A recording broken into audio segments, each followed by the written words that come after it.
Hare Krishna. Hare Krishna, Mataji's and Prabhuji's. Dandavad Pranam.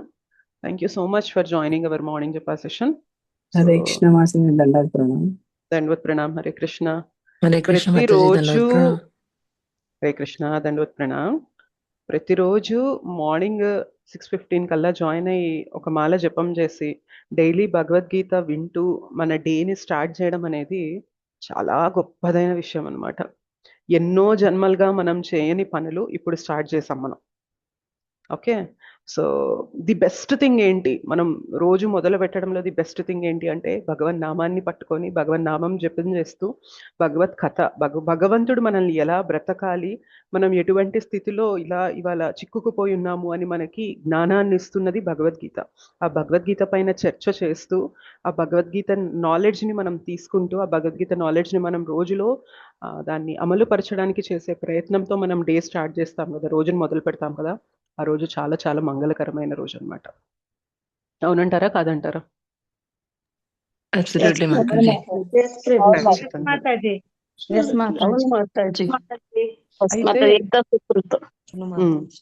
అయితే ఒక్కొక్కసారి exactly మనం ఇది శ్రీల ప్రభుపాదుల వారి కృప, గొప్ప వైష్ణవుల కృప అన్నమాట. మనం అందరం టెంపుల్కి వచ్చి టెంపుల్లో మీట్ అయ్యి అక్కడ మనం ఆధ్యాత్మికంగా రోజుని మొదలు పెట్టడం అనేది అందరి జీవితాల్లో అంత పాసిబిలిటీ ఉండొచ్చు, ఉండలేకపోవచ్చు.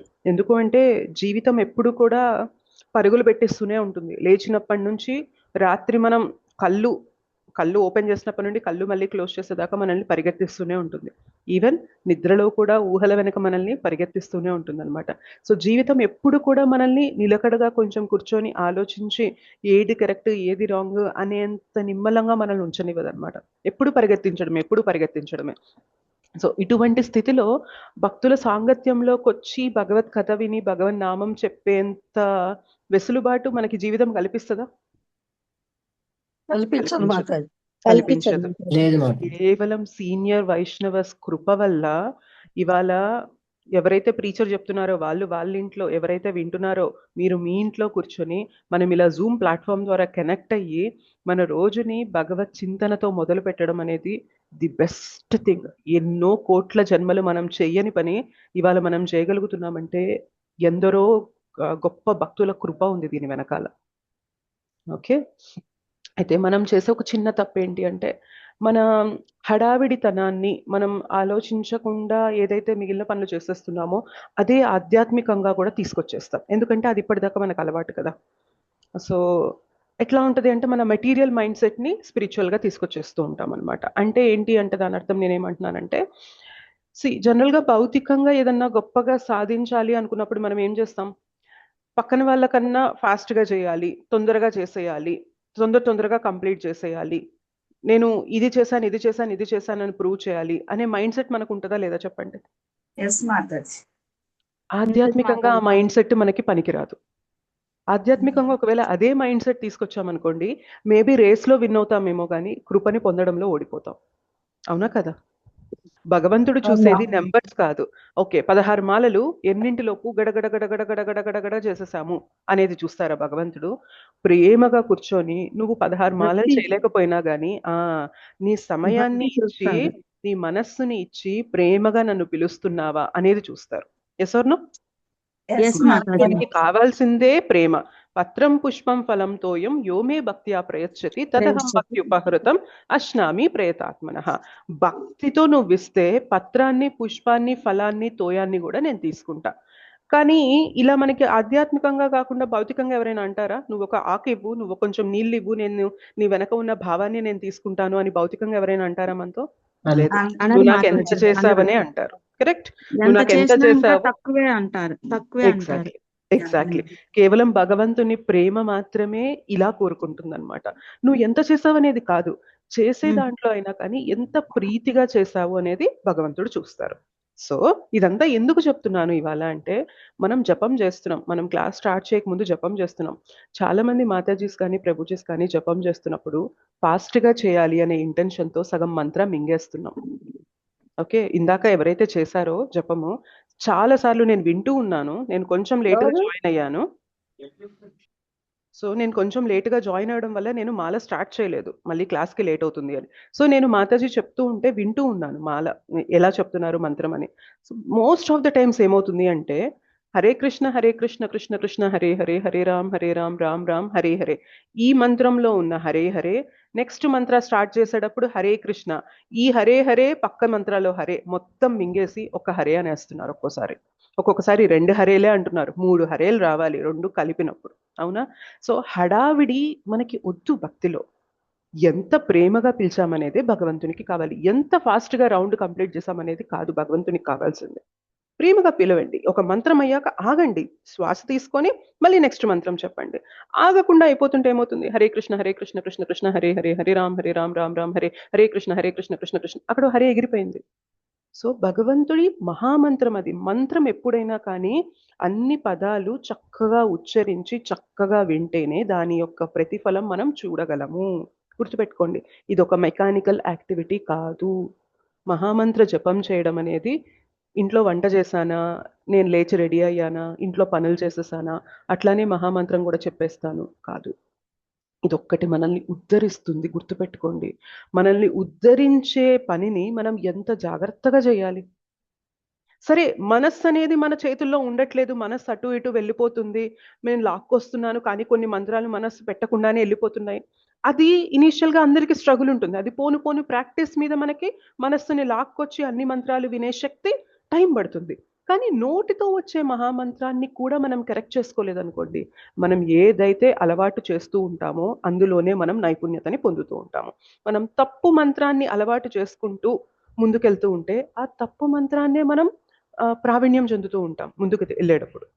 సో చాలా జాగ్రత్తగా పలకండి, ఆగండి. ఒక మంత్రం అయ్యాక శ్వాస తీసుకొని నెక్స్ట్ మంత్ర చెప్పండి, మంత్రం అయ్యాక శ్వాస తీసుకొని నెక్స్ట్ మంత్ర చెప్పండి. అప్పుడు ఏమవుతుందంటే మీకు క్లారిటీ ఉంటుంది, ఫోకస్ ఉంటుంది. ఓకే, ఒక మంత్ర అయింది, మళ్ళీ హరే కృష్ణ కృష్ణ కృష్ణ హరే హరే, హరే రామ్ రామ్ రామ్ హరే హరే, హరే కృష్ణ ఆగింది చూసారా, నేను ఆ శ్వాస తీసుకున్నప్పుడు ఆగాను చూసారా. జస్ట్ ఎక్కువసేపు ఆగమని చెప్పట్లా, జస్ట్ సెకండ్ శ్వాస తీసుకొని మళ్ళీ ఇంకో మంత్ర స్టార్ట్ చేయండి. మనం ఆ శ్వాస ఆపేసేసి నెక్స్ట్ మంత్రాన్ని కూడా పలికేసినప్పుడు ఏమవుతుంది అంటే సగం హరేలు వెళ్ళిపోతున్నాయి అక్కడ. ఓకేనా? కరెక్ట్ చేసుకోండి. మీరు ఎంత గొప్పగా మీ డేని స్టార్ట్ చేస్తున్నారు, ఎంత గొప్ప పని చేస్తున్నాం మనం రోజులో. రోజు స్టార్ట్ చేసేటప్పుడు భగవత్ చింతనతో మనం డేని స్టార్ట్ చేస్తున్నప్పుడు ఆ చింతనలో కొన్ని కొన్ని కరెక్షన్స్ మనం చేసుకున్నాం అనుకోండి, చాలా చాలా ఫాస్ట్గా అడ్వాన్స్ అయిపోతాం భక్తిలో. ఓకేనా? అర్థమవుతుందా? నేను మిమ్మల్ని కరెక్ట్ చేసే స్థితిలో లేను, నాకు అర్హత లేదు. I'm still struggling with my own అనర్థాస్. నా యొక్క అనర్థాలతో నేను బాధపడుతూనే ఉన్నాను, స్ట్రగుల్ అవుతూనే ఉన్నాను.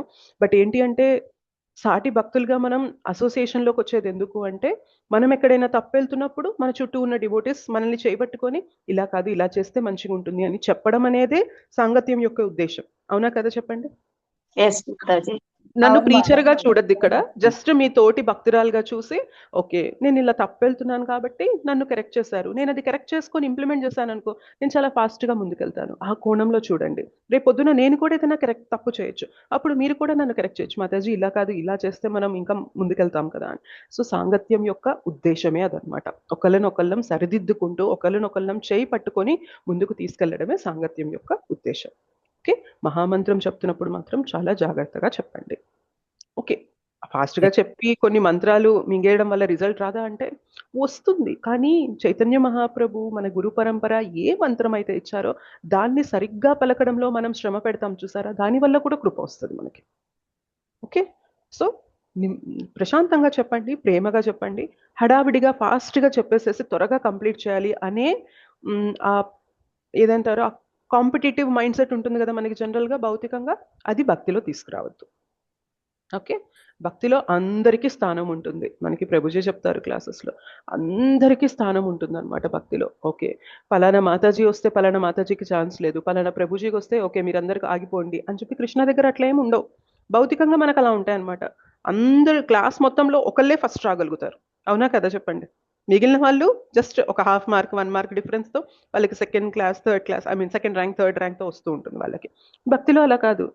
ఎవరు ఫస్ట్ వచ్చారు ఎవరు సెకండ్ వచ్చారని కాదు, ఎవరు వారి స్థానానికి వెళ్ళారు, ఒకవేళ వెళ్ళగలిగితే అది సక్సెస్ అయిపోయినట్లే మనకి. ఓకే, సో ప్రశాంతంగా పలకండి, హరే కృష్ణ మహామంత్రాన్ని చక్కగా ఉచ్చరించండి, శ్రద్ధగా వినండి, అండ్ ఆ భక్తి భావనని చూపించండి. ఫాస్ట్గా చేసేయాలి అనే ధోరణిని తీసుకురావద్దు. అలా అని మరీ నెమ్మదిగా నేను ఓకే ఎక్కడో మనసు తిరుగుతూ ఉంటే నెమ్మదిగా చేస్తాను అని కూడా వద్దు. సో మన నాలుకకి తగ్గట్లుగా ప్రతి మంత్రాన్ని చక్కగా ఉచ్చరించడానికి నాకు ఎంత టైం పడుతుందో అంత టైం తీసుకొని చేయండి. అక్కడ ఫోకస్ అనేది భగవంతుణ్ణి ప్రీతిగా పిలవడము. భగవంతుణ్ణి ప్రీతిగా పిలుస్తూ మన యొక్క చేతగానితనాన్ని, మన యొక్క ఏమంటారు, నేను ఎంత ఫాలెన్ స్టేట్లో ఉన్నాను అని భగవంతుని పాదాల పైన మనం మనల్ని విన్నవించుకోవడం అనమాట. ప్రేయర్, చాంటింగ్ అంటేనే ప్రేయర్ టైం, ప్లీడింగ్ టైం. భగవంతుణ్ణి ప్రార్థన చేస్తున్నాం, రిక్వెస్ట్ చేస్తున్నాం, నాకు మీ సేవనివ్వండి కృష్ణ, నేను ఈ స్థితిలో ఉన్నాను, నేను ఇంత ఏమంటారు పతితురాలుగా ఉన్నాను, ఇటువంటి స్థితిలో కూడా నాకు మీ సేవనివ్వండి, మీ సేవ ద్వారానే నేను ఉద్ధరింపగలను, నాకు నీ స్మరణనివ్వండి కృష్ణ అని చెప్పి మనం వేడుకోవడం చాంటింగ్ అంటేనే. ఓకేనా? ఆ ఒక్క భావనని పెట్టి చేయండి, చాలా ఫాస్ట్గా చేంజెస్ అనేవి చూస్తాం మనలో. ఓకే, అర్థమైందా? ఒకసారి చెప్పరా? చేసేటప్పుడు మేము కరెక్ట్ చేసాము అనుకుంటాం మాతాజీ, పక్కన వాళ్ళు చెప్తే తెలిసింది. ఎగ్జాక్ట్లీ, అవును అవును, కరెక్ట్. ఒక్కొక్కసారి మనకి తెలియదు, తెలిసి చేస్తున్నామని కూడా కాదు, నిజంగానే మనకి తెలియదు అనమాట. మనం ఒక్కొక్కసారి మిస్ చేస్తున్నామన్న విషయం పక్కన ఎవరైనా విని చెప్తేనే తెలుస్తుంది. నేను విన్నాను కాబట్టి చెప్తున్నాను. ఇది రికార్డింగ్ లో కూడా ఎందుకు పెడుతున్నానంటే, ఒకవేళ మనకు అలా క్వశ్చన్ ఉంది, డౌట్ ఉంది అంటే మనం ఏం చేయాలి అంటే, ఒక ఫోన్లో మనకి అందరికీ స్మార్ట్ ఫోన్స్ ఉంటాయి కదా, ఫోన్లో మన వాయిస్ని రికార్డ్ చేసుకునే ఆప్షన్ ఉంటుంది. ఓకే, అదొక్కసారి ఆన్ చేసుకొని ఒక్క మాల, ఎక్కువ వద్దు, 16 మాలలు అక్కర్లేదు, ఒక మాల స్టార్ట్ చేసే ముందు రికార్డింగ్ ఆన్ చేయండి. మళ్ళీ లాస్ట్లో మనం జయ శ్రీకృష్ణ చైతన్య ప్రభు నిత్యానంద శ్రీ అద్వైత గదాధర శ్రీవాసాది గౌర భక్త బృంద అన్నాక అది ఆపండి. ఆపి పనులన్నీ పక్కన పెట్టి మీరు అసలు వినండి మంత్రాన్ని. వింటున్నప్పుడు మనకు అర్థమైతే, అయ్యో నేను ఇన్ని హరేలు మిస్ చేసేస్తున్నానే, అయ్యో నేను ఇంత ఫాస్ట్గా చేసేయడంలో ఆ మంత్రాన్ని ఈ మంత్రాన్ని కలిపేస్తున్నానే అని మనకి అర్థమైపోతుంది. ఓకేనా? హరే కృష్ణ మాతాజీ, ధన్యవాద ప్రణం. మార్నింగ్ నేను చేశాను మాతాజీ, ఒకవేళ నేను పలకడంలో గానీ ఏమైనా తప్పులుంటే నన్ను క్షమించండి మాతాజీ, సారీ మాతాజీ. నేను అదే చెప్తున్నాను మాతాజీ, క్షమించడానికి ఆ స్థితిలో నేను లేను. మనందరం కలిసి మన తప్పుల్ని కరెక్ట్ చేసుకుంటూ ముందుకెళ్ళాలి అంతే. ప్రయత్నిస్తాను, కానీ గురువుగా మీకు నేను చెప్పాలి కదా అని చెప్తాను, ఖచ్చితంగా చేస్తాను. అసలు గురువుని కాను మాతాజీ, I'm just devotee like you. మీ అందరిలాగే ఒక నార్మల్ గా భగవంతుని యొక్క సందేశాన్ని మీరు వినే స్థితిలో ఉన్నారు. నేను గురు కృప వల్ల నేను ఏదైతే తెలుసుకున్నానో అది చెప్తున్నాను అంతే తప్ప గురువు స్థానంలో ఎవ్వరం లేము. మనల్ని మనం కరెక్ట్ చేసుకుంటూ ముందుకెళ్ళాలి. ఎస్పెషల్లీ మహామంత్రం అనేది చాలా గొప్ప రిజల్ట్స్ ఇస్తుంది మనకి, ఇంత రిజల్ట్స్ కాదు. యజ్ఞాలు, దానాలు, తపస్యలు, వ్రతాలు, నోములు ఏమి చేసినా రాని ఫలితం మనకి ఒక్క కృష్ణనామానికి ఏవి కూడా తుల్యం కావు అంటారు. ఒక్క కృష్ణనామానికి ఇవి ఏవి కూడా, ఎన్ని అశ్వమేధ యజ్ఞాలు, ఎన్ని వ్రతాలు, ఎన్ని తపస్యలు, ఎన్ని దానాలు, ఎన్ని పూజలు, ఎన్ని వ్రతాలు, ఎన్ని నోములు చేసినా కూడా ఒక్క కృష్ణనామానికి సరి సమానం రావు అంటారు. అలాంటి హరే కృష్ణ మహామంత్రాన్ని, అలా ఎన్ని ఉన్నాయి చెప్పండి, హరే కృష్ణ మహామంత్రంలో 16 భగవన్నామాలు ఉన్నాయి అందులో. అటువంటి గొప్ప మహామంత్రాన్ని మనం చెప్తున్నప్పుడు చిన్న చిన్న తప్పులు మనం కరెక్ట్ చేసుకున్నామంటే చాలా ఫాస్ట్గా అడ్వాన్స్ అయిపోతాం. మనలో అనర్థాలు అనేవి చాలా ఫాస్ట్గా పోతాయి. చాలా ఉన్నతి, ప్రగతి అనేది బాగా తొందరగా చూడగలుగుతాం అనమాట మనం. Hare Krishna, thank you so much. గొప్ప మనసుతో అర్థం చేసుకుంటారనే భావంతోనే చెప్తున్నాను. మాతాజీ మంచి విషయం చెప్పారు. హరే కృష్ణ మాతాజీ. అందరికీ మిస్టేక్ అయితే జరుగుతుంది మాతాజీ. తక్కువ మాల చేసేటప్పుడు మిస్టేక్ జరగడం లేదు, ఫాస్ట్ గా చేసేటప్పుడు ఒక రోజు నాకు నేనుగా చెక్ చేసుకున్నాను, నాకే అనిపించింది మిస్ అవుతున్నాను అని. ఇది కరెక్ట్ కాదు, తక్కువైనా పర్వాలేదు అనేసి ప్రయత్నిస్తున్నాను మాతాజీ. మీరు అన్నట్టు వాయిస్ రికార్డ్ పెట్టుకొని వింటే మాత్రం కంపల్సరీ ప్రతి ఒక్కరికి మిస్టేక్ అనేది జరుగుతుంది మాతాజీ. ఎక్కువ మాలలు చేసే వాళ్ళకి మాత్రం అది జరుగుతుంది. అవును అవును. సో అదొకటి కరెక్ట్ చేసుకోవాలి మనం. ఎందుకంటే మనసుని లాక్కు రావడం కష్టమైన పని, కానీ నోటితో చెప్పే మంత్రాన్ని కరెక్ట్ చేసుకోవడం మన చేతిలో ఉన్న పనే కదా. కొంచెం స్పీడ్ తగ్గించుకొని కొంచెం గ్యాప్ ఇస్తూ చేస్తే స్పష్టంగా చక్కగా ఉచ్చరించగలుగుతాం. భారతీయులకి మనకి ఉన్న ఒక గొప్ప అడ్వాంటేజ్ ఏంటి అంటే, మనకి హరే కృష్ణ రామ చక్కగా ప్రొనౌన్స్ చేయగలుగుతాం. అవునా కదా చెప్పండి. ఎస్ మాతాజీ. మనకి చిన్నప్పటి నుంచి ఆ పదాలనేవి వాడుకలో ఉంటాయి కాబట్టి ప్రొనౌన్స్ చేయగలుగుతాం. కానీ మనకి విదేశీయులు కొంతమంది దాన్ని ప్రొనౌన్స్ చేయలేకపోయినా కూడా వారి భావనని చూసి భగవంతుడు కృపనిస్తూ ఉంటారు. మనం ప్రొనౌన్స్ చేయగలము, భావనని కూడా పెట్టగలిగామనుకోండి, ఇంకా భగవంతుడి సంతృప్తి పరిచిన వాళ్ళమవుతాం గదా! సో, అదొక్క చిన్న చిన్న కరెక్షన్స్ చేసుకొని, ఆ భావనతో భగవంతునికి ప్రేయర్ మూడ్‌తో ఎంత తొందరగా కంప్లీట్ చేశాననే ఉద్దేశ్యం గాకుండా, ఓకే. నాకు టైమ్ ఇచ్చారు చేయమని. 8-9 మినిట్స్ నేను తీసుకుంటే నేను చేయగలను అనుకుంటే చక్కగా 8-9 మినిట్స్ తీసుకొని చక్కగా పిలవండి భగవంతుడిని. తృప్తిగా, ప్రేమగా పిలవండి భగవంతుడిని. సో, అట్లా మనం కరెక్ట్ చేసుకుంటూ ముందుకెళ్తే మాత్రం we will reach a very nice stages in bhakti. మంచి గొప్ప ఎస్ స్టేజెస్‌కి మాతాజీ. రీచ్ అవుతాం. ఎస్ మాతాజీ. ధన్యవాదములు మాతాజీ. మంచి విషయాలు ఒకసారి చెప్పారు. మీరు చెప్పరా మాతాజీ, ఇందాక చెప్పినట్లు కరెక్ట్ గా? మంత్రనా? ఆ! మంత్రాన్ని ఎక్కువ ఫాస్ట్‌గా చెప్పొద్దు. సింపుల్‌గా చెప్పండి. హరే కృష్ణ, కృష్ణ కృష్ణ హరే హరే, హరే రామ్, రామ్ రామ్ హరే హరే, హరే కృష్ణ, కృష్ణ కృష్ణ హరే హరే, హరే రామ్, రామ్ రామ్ హరే హరే, హరే కృష్ణ, కృష్ణ కృష్ణ హరే హరే, హరే రామ్, రామ్ రామ్ హరే హరే, హరే కృష్ణ, కృష్ణ కృష్ణ హరే హరే, హరే రామ్, రామ్ రామ్ హరే హరే. మీకిక్కడ హరే కలుపుతున్నట్లుగా అనిపిస్తుందా? లేదు కదా! మాతా ప్రతి పదం మాతా క్లియర్‌గా వినిపిస్తుంది మనకి. మాతాజీ రామ్ అనాలా రామా అనాలా? పర్లేదు. ఏదన్నా పర్లేదు. రామ అనగలిగిన పర్లేదు. రామన్నా పర్వాలేదు. Thank you Mataji. Okay. So, best thing ఏంటి అంటే తప్పులు దొర్లకుండా ఉండడానికి నేను అబ్జర్వ్ చేసిన థింగ్ ఏంటి అంటే, ఒక మహామంత్రం అయ్యాక ఇంకొక మహామంత్రానికి జస్ట్ శ్వాస మనం వదులుతూ ఉంటాం కదా! తీసుకొని మళ్ళీ నెక్స్ట్ మంత్ర చేయండి. అట్లా మన శ్వాస తీసుకోవడం, వదలడం ద్వారా జస్ట్ ఒక 1-2 సెకండ్స్ గ్యాప్ వస్తదక్కడ. అంత కూడా రాదు. బట్ ఒక చిన్న పాజ్ వచ్చి నెక్స్ట్ మంత్రం స్టార్ట్ అయ్యిద్ది కాబట్టి క్లియర్‌గా ఉంటది ఉచ్చారణ. ఓకేనా? ఇంకేమైనా క్వెషన్స్ ఉన్నాయా చాంటింగ్ రిలేటెడ్‌గా? చాంటింగ్ మాత్రం కరెక్ట్ చేసుకోండి. చాలా గొప్ప పని చేస్తున్నాం మనం. ఎంతమంది చేస్తున్నారు చెప్పండి పొద్దున్నే లేచి భగవన్ నామాన్ని. మనం అది చేస్తున్నాం కాబట్టి చిన్న చిన్న కరెక్షన్స్, మార్పులు, చేర్పులు చేసుకుంటే దెన్ మంచి అడ్వాన్స్‌మెంట్ చూడొచ్చు మనం. ఎస్ ధన్యవాదాలు. మాతాజీ. నిజంగానే మనం చేసేటప్పుడు మనకు తెలియదు. ఎదుటి వాళ్ళు హ్మ్. చెప్పేవాళ్ళు కూడా మనం ఆలోచనలోకి కూడా రాము మాతాజీ. చాలా మంచి అవును. విషయం చెప్పారు మాతాజీ. నిజంగానే అందరికీ వర్తిస్తది. నాకు నీకు అని కాకుండా. యెస్. Thank you. కరెక్ట్. ధన్యవాదాలు మాతాజీ. హరే కృష్ణ. Thank you. హరే కృష్ణ. హరే కృష్ణ మాతాజీ. దండవత్ ప్రణామం. దండవత్ ప్రణామం మాతాజీ. ఓకే. హరే సో, కృష్ణ ఇవాళ మనం మాతాజీ. ధన్యవాదాలు. దండవత్ ప్రణామ్ 14th చాప్టర్ అనేది స్టార్ట్ చేద్దాము. బిఫోర్ దట్ మంగళాచరణ చేసి 14వ అధ్యాయాన్ని స్టార్ట్ చేద్దాం.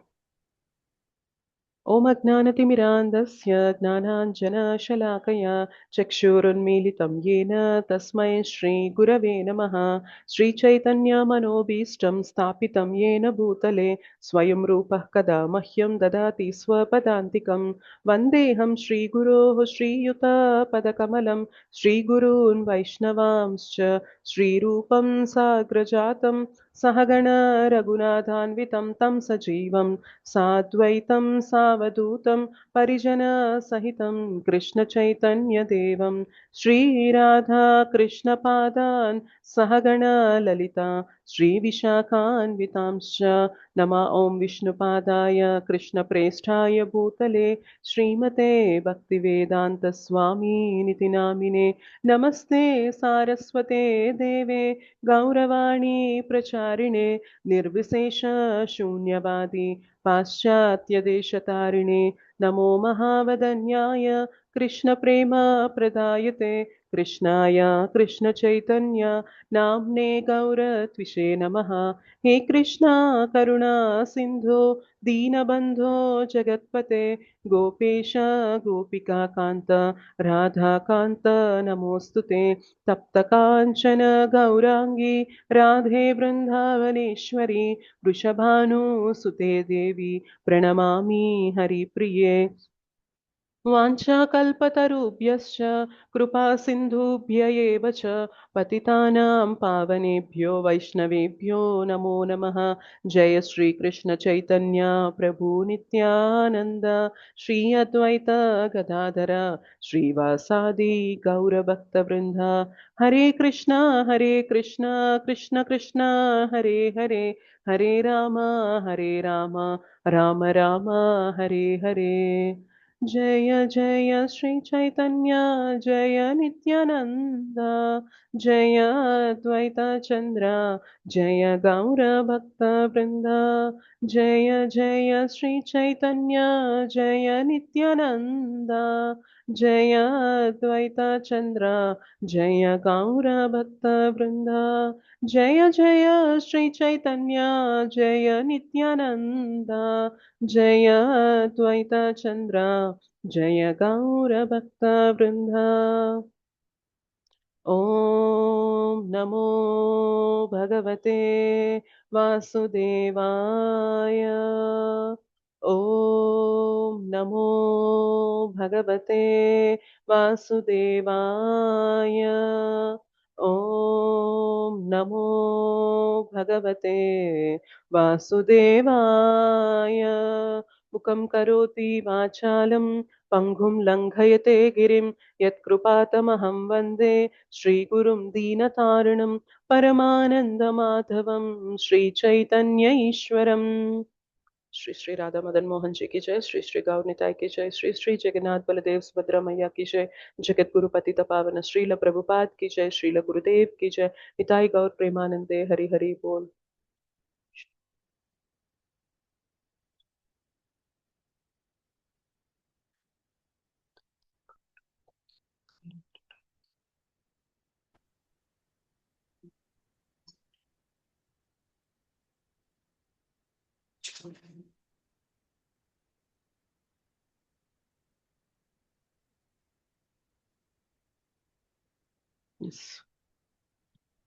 సో 14th చాప్టర్ స్టార్ట్ చేద్దాం ఈరోజు. 14th చాప్టర్ పేరు తెలుసా ఎవరికైనా? గుణత్రయ విభాగ యోగం. గుణత్రయ విభాగ యోగం Mataji. Correct. The 3 modes of material nature అంటారు, లేదా ప్రకృతి త్రిగుణములు, లేదా గుణత్రయ విభాగ యోగము. అయితే 13వ అధ్యాయంలో మనకి నిన్న సమ్మరీ ఇచ్చుకున్నట్లు అర్జున క్వశ్చన్స్ అడిగారు, కృష్ణ వాటికి ఆన్సర్స్ ఇచ్చారు ఆ సందర్భానికి తగ్గట్టుగా. అండ్ 20 లక్షణాలు అనేవి చెప్పారు. అవన్నీ కూడా జ్ఞానం యొక్క అంశాలుగా భగవంతుడు అక్కడ చెప్పడం జరిగింది. అండ్ అవి కాకుండా మిగిలినది ఏదైనా కూడా ఆ జ్ఞానం కిందే పరిగణింపబడవలసి వస్తుంది అని భగవంతుడు చెప్పారు. మ్యూట్ లో ఉండండి.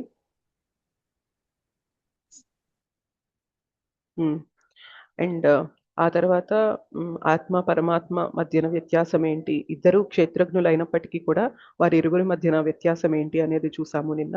అండ్ ఆ తర్వాత మనము ఈ ప్రకృతి ఎలా వర్క్ అవుతుంది అనేది డిస్కస్ చేసుకొని ఫైనల్గా ఈ జ్ఞానం అనేది ఎంత ఇంపార్టెంట్ మనకి, ఇదంతా కూడా మనకి భక్తి చేయడానికే మనకి తోడ్పడుతుంది అనమాట.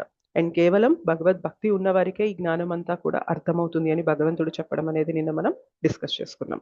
అయితే 13వ అధ్యాయం నుండి 14వ అధ్యాయానికి అసలు ఏ సందర్భంగా 14వ అధ్యాయం చెప్పాల్సి వచ్చింది?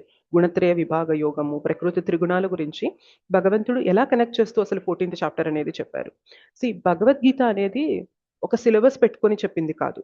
ఇప్పుడు మనం అనుకోండి ఇవాళ ఈ శ్లోక డిస్కస్ చేద్దామని ఒక సిలబస్ పెట్టుకొని చెప్తున్నాం, అఫ్ కోర్స్ భగవద్గీత డిస్కస్ చేస్తూ. కానీ కృష్ణకి అర్జునకి మధ్యన జరిగింది అదేమన్నా ప్రీ ప్లాన్డ్ గా ఒక సెషనా చెప్పండి?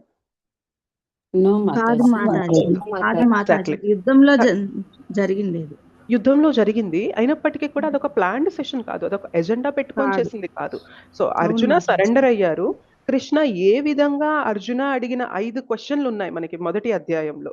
నాకు వీళ్ళందరినీ చూస్తే దయ కలుగుతుంది అని, తర్వాత నేను వీళ్ళు నా వాళ్ళని చంపుకుంటే నాకేం ఆనందం వస్తుందని, నాకు ఇంతమందిని చంపితే నాకు పాపకర్మలు వస్తాయి కదా అని, కులధర్మం నాశనం అయిపోతుంది కదా అని, నాకేం చేయాలో పాలుపోవడం లేదని అర్జున ప్రెజెంట్ చేసిన ఒక 5 క్వశ్చన్స్కి కృష్ణ ఇస్తున్న ఆన్సర్స్ అనమాట. మనకి సెకండ్ చాప్టర్లో చాలా క్వశ్చన్స్ ఆన్సర్ చేశారు.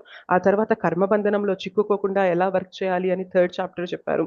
4th చాప్టర్లో ఇంత వర్క్ చేసినది మనం ఎందుకు, నిష్కామ కర్మయోగ ఎందుకు అంటే మనకి దివ్య జ్ఞానాన్ని తీసుకురావడానికి అని చెప్పి దివ్య జ్ఞానం గురించి ప్రెజెంట్ చేశారు. మళ్ళీ అర్జునకి సందేహం కలిగినప్పుడు నిష్కామ కర్మయోగ పైన ఇంకా ప్రెజెంట్ చేశారు. అండ్ అర్జునకి డౌట్ఫుల్గా ఉందన్నమాట, నేను కర్మ చేయాలా, సన్యాసం తీసుకొని వెళ్ళిపోవాలా, నేను అడవుల్లోకి వెళ్ళిపోయి ధ్యానం చేసుకుంటూ ఉండాలా, అది కరెక్ట్ ఏమో అని చెప్పి అర్జునకి మనసులో ఎక్కడైనా సందేహం ఉంటుందేమో అని కృష్ణ అష్టాంగ యోగ పద్ధతి చెప్పారు మనకి 6వ అధ్యాయంలో, ధ్యాన యోగ చెప్పి చెప్తున్నారు. ఇది ఎంత కష్టతరమైన ప్రక్రియ అనేది నువ్వే తెలుసుకో అని చెప్పి అక్కడ చివరికి వచ్చేసరికి మనకి ఏం చెప్తున్నారంటే అందరిలో కల్లా యోగినామపి సర్వేషాం మద్గతేన అంతరాత్మనః. సో ఎవరైతే నన్ను భక్తి యోగ పద్ధతిలో ఆరాధన చేస్తారో వాళ్ళు ఉత్తమమైన యోగి అని చెప్తూ భగవంతుని యొక్క జ్ఞానాన్ని ఇవ్వడం మొదలు పెట్టారు భక్తి యోగం గురించి 7, 8, 9. సో భగవంతుని యొక్క శక్తులు ఎట్లా వర్క్ చేస్తాయి అదంతా కూడా డీటెయిల్స్ ఇచ్చారు. ఆ తర్వాత భగవంతుడిని ఎలా పొందాలి, మనం ఏ స్మరణలో ఉంటే ఏ లోకాలకు వెళ్తాము అది చెప్పారు. ఆ తర్వాత భక్తి గురించి ఎక్స్క్లూజివ్గా 9th చాప్టర్ అంతా చెప్పారు. ఆ తర్వాత మనకి భగవంతుని యొక్క విభూతుల గురించి చెప్పారు 10వ అధ్యాయంలో. 11వ అధ్యాయంలో ఇంత విన్న తర్వాత అర్జునకి భగవంతుని యొక్క ఏ రూపం ద్వారా ఈ జగత్తు మొత్తం నడపబడుతుంది అనే ఆ రూపాన్ని చూడాలని కోరిక కలిగింది. సో ఆ రూపాన్ని చూపించడం జరిగింది.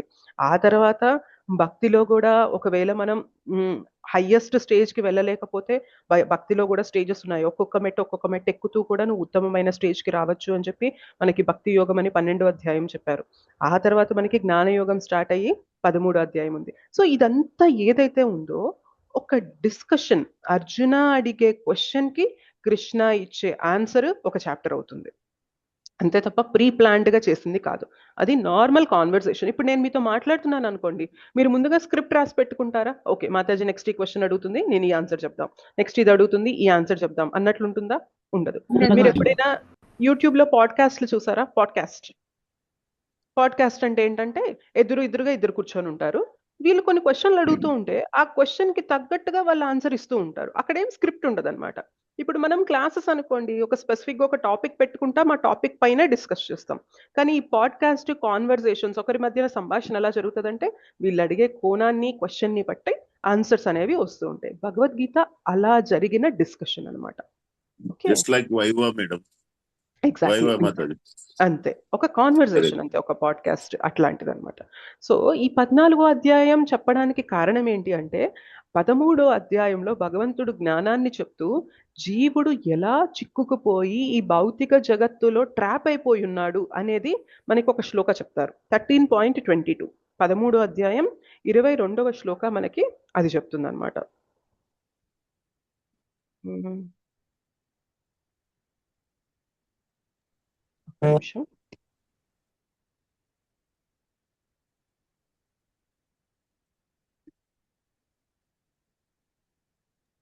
ఉపద్రష్టానుమంతా చ భర్త భోక్త మహేశ్వరః పరమాత్మేతి చాప్యుక్తో దేహేస్మిన్ పురుషః పరః. ఓకే, 13:22 అదే మాతాజీ. ఒక్క నిమిషం, నేను స్క్రీన్ షేర్ చేయడానికి రావడం లేదు. నేను ఒక్కసారి మళ్ళీ రీలాగిన్ అవుతాను, వేరే వాళ్ళని హోస్ట్ చేసి నేను ఒకసారి రీలాగిన్ అవుతాను. జస్ట్ సెకండ్, అప్పుడు షేర్ చేసి మీకు చెప్తాను. పావని మాతాజీ హ్యాండ్ రైజ్ చేసా మాతాజీ, చూడండి. చేశారా? Okay, fine. ఓకే, మిమ్మల్ని పోస్ట్ చేస్తున్నాను. నేను మళ్ళీ జాయిన్ అయ్యాక నాకు కో హోస్ట్ రైట్స్ ఇవ్వండి మాతాజీ. ఎస్ మాతాజీ. హరే కృష్ణ మాతాజీ. దండవత్ ప్రణామ్. దండవత్ ప్రణామ్. హరే కృష్ణ. హరే కృష్ణ మాతాజీ. మరి రికార్డింగ్ ఎట్లా అవుతుంది? అవుతూ ఉంటుంది. మీరు ఓకే, ఒక్క నిమిషం నేను పాజ్ చేస్తాను. ఓకే మాతాజీ. హరే కృష్ణ. పోస్ట్ ఇచ్చేసారుగా, అవుతుందా? హోస్ట్ చేశాను మిమ్మల్ని. పోస్ట్ చేయడం మాతాజీ నన్ను కోస్ట్ చేయండి మాతాజీ, నేను చూస్తా కావాలంటే రికార్డింగ్ అన్ని. మాతాజీని చేశాను ప్రభుజీ.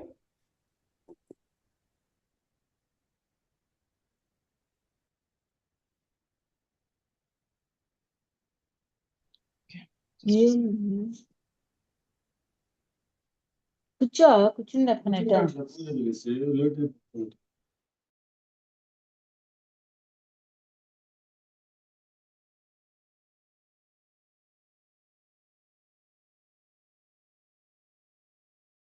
రికార్డింగ్ మళ్ళీ రెజ్యూమ్ చేస్తే. ఓకే. హరే కృష్ణ మాతాజీ. Hare Krishna. Thank you Mataji. Okay, ఒకసారి 13.22 చూద్దాము.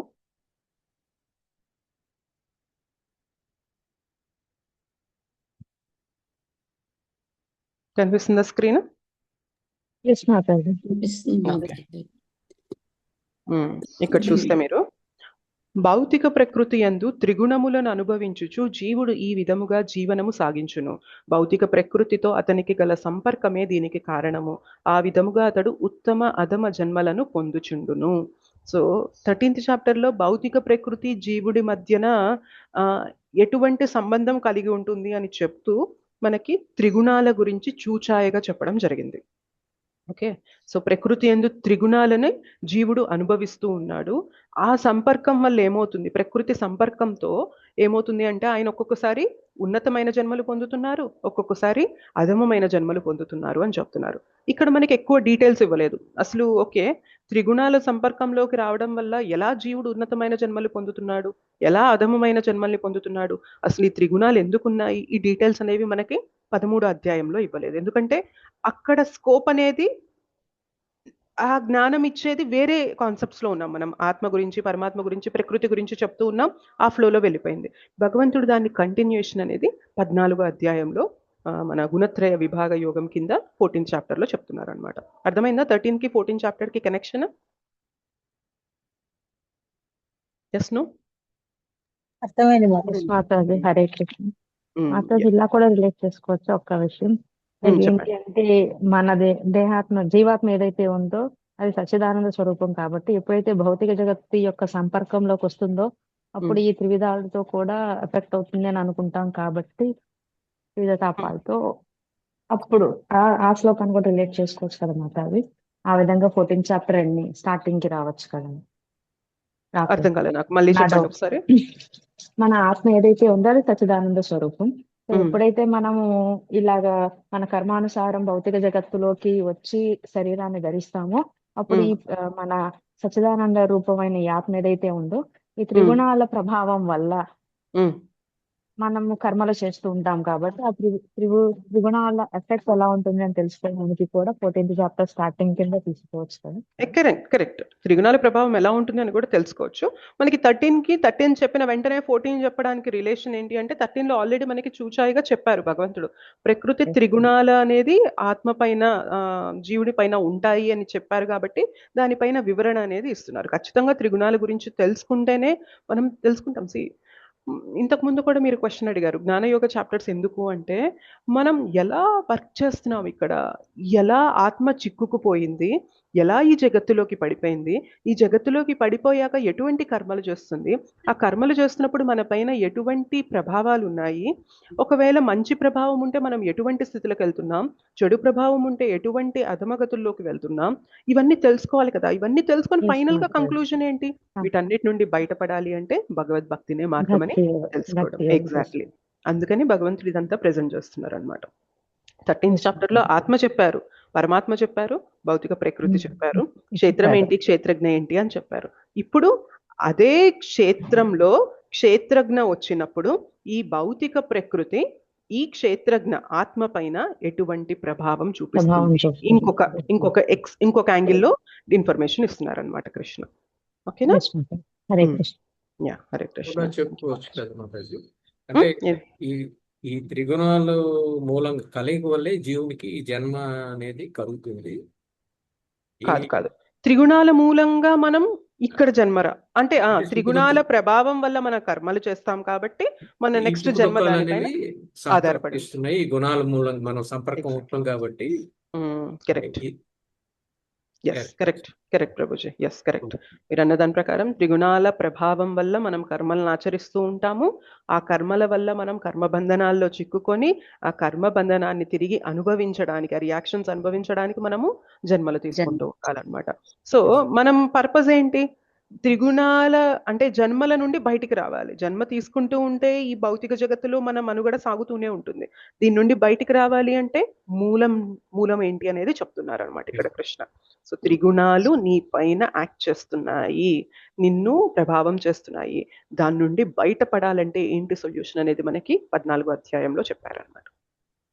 సో ఆ త్రిగుణాలు ఏంటి అంటే సత్వగుణం, రజోగుణం, తమోగుణం. సో సత్వగుణాన్ని మోడ్ ఆఫ్ గుడ్నెస్ అంటారు, రజోగుణాన్ని మోడ్ ఆఫ్ ప్యాషన్, తమోగుణాన్ని మోడ్ ఆఫ్ ఇగ్నోరెన్స్. సత్వగుణం, రజోగుణం, తమోగుణం 3 గుణాల్లో కూడా జీవుడు బంధింపబడుతూనే ఉంటాడు. సో ఒక్కొక్కసారి మనకు అనిపిస్తుంది తమో గుణం రజోగుణంలోనే బంధింపబడతాడా, సత్వగుణంలో బంధనం అనేది ఉండదా అంటే సత్వగుణంలో కూడా బంధనం ఉంటుంది. అయితే సత్వగుణానికి ఉన్న ఒక అడ్వాంటేజ్ ఏంటి అంటే సత్వగుణంలోకి మనం అంటే రజోగుణం తమో గుణం నుండి మెల్లగా సత్వగుణంలోకి వస్తే సత్వగుణంలో ఉన్న వ్యక్తి తొందరగా భక్తిని తీసుకొని శుద్ధ సత్వంలోకి రాగలుగుతారు. ఓకే, త్రిగుణాలకి అతీతంగా వెళ్ళగలిగే స్టేజ్కి వెళ్ళగలుగుతారు. సో అందుకని మనకి 3 గుణాల్లో సత్వగుణం అనేది టాప్ క్లాస్. అక్కడి నుండి మనం ఎందుకు అది అంటే ఇంకా శుద్ధ సత్వగుణంలోకి వెళ్ళడానికి అది మనకి తోడ్పడుతుంది అనమాట. ఈ డీటెయిల్స్ అన్ని 14th చాప్టర్లో డిస్కస్ చేస్తాము. జస్ట్ మీకు ఓవర్ వ్యూ ఇస్తున్నాను అంతే. ఓకే, ఇప్పుడు చూద్దాం 1 or 2 శ్లోకాస్ డిస్కస్ చేయడానికి ట్రై చేద్దాం.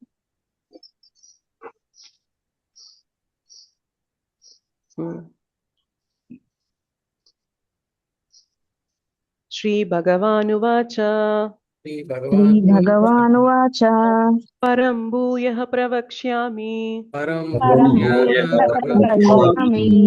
జ్ఞానానాం జ్ఞానముత్తమం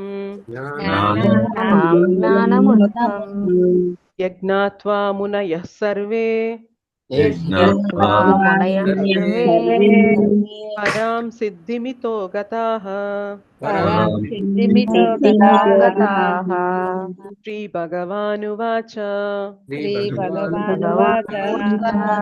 పరం భూయః ప్రవక్ష్యామి జ్ఞానానాం జ్ఞానముత్తమం యజ్ఞాత్వా మునయః సర్వే పరాం సిద్ధిమితో గతాః. శ్రీ భగవానువాచ పరం భూయః ప్రవక్ష్యామి జ్ఞానానాం జ్ఞానముత్తమం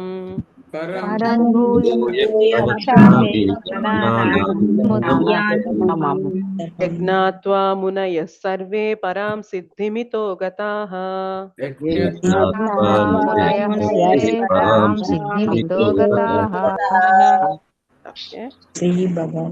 ఎవరైనా శ్లోకం చదువుతారా?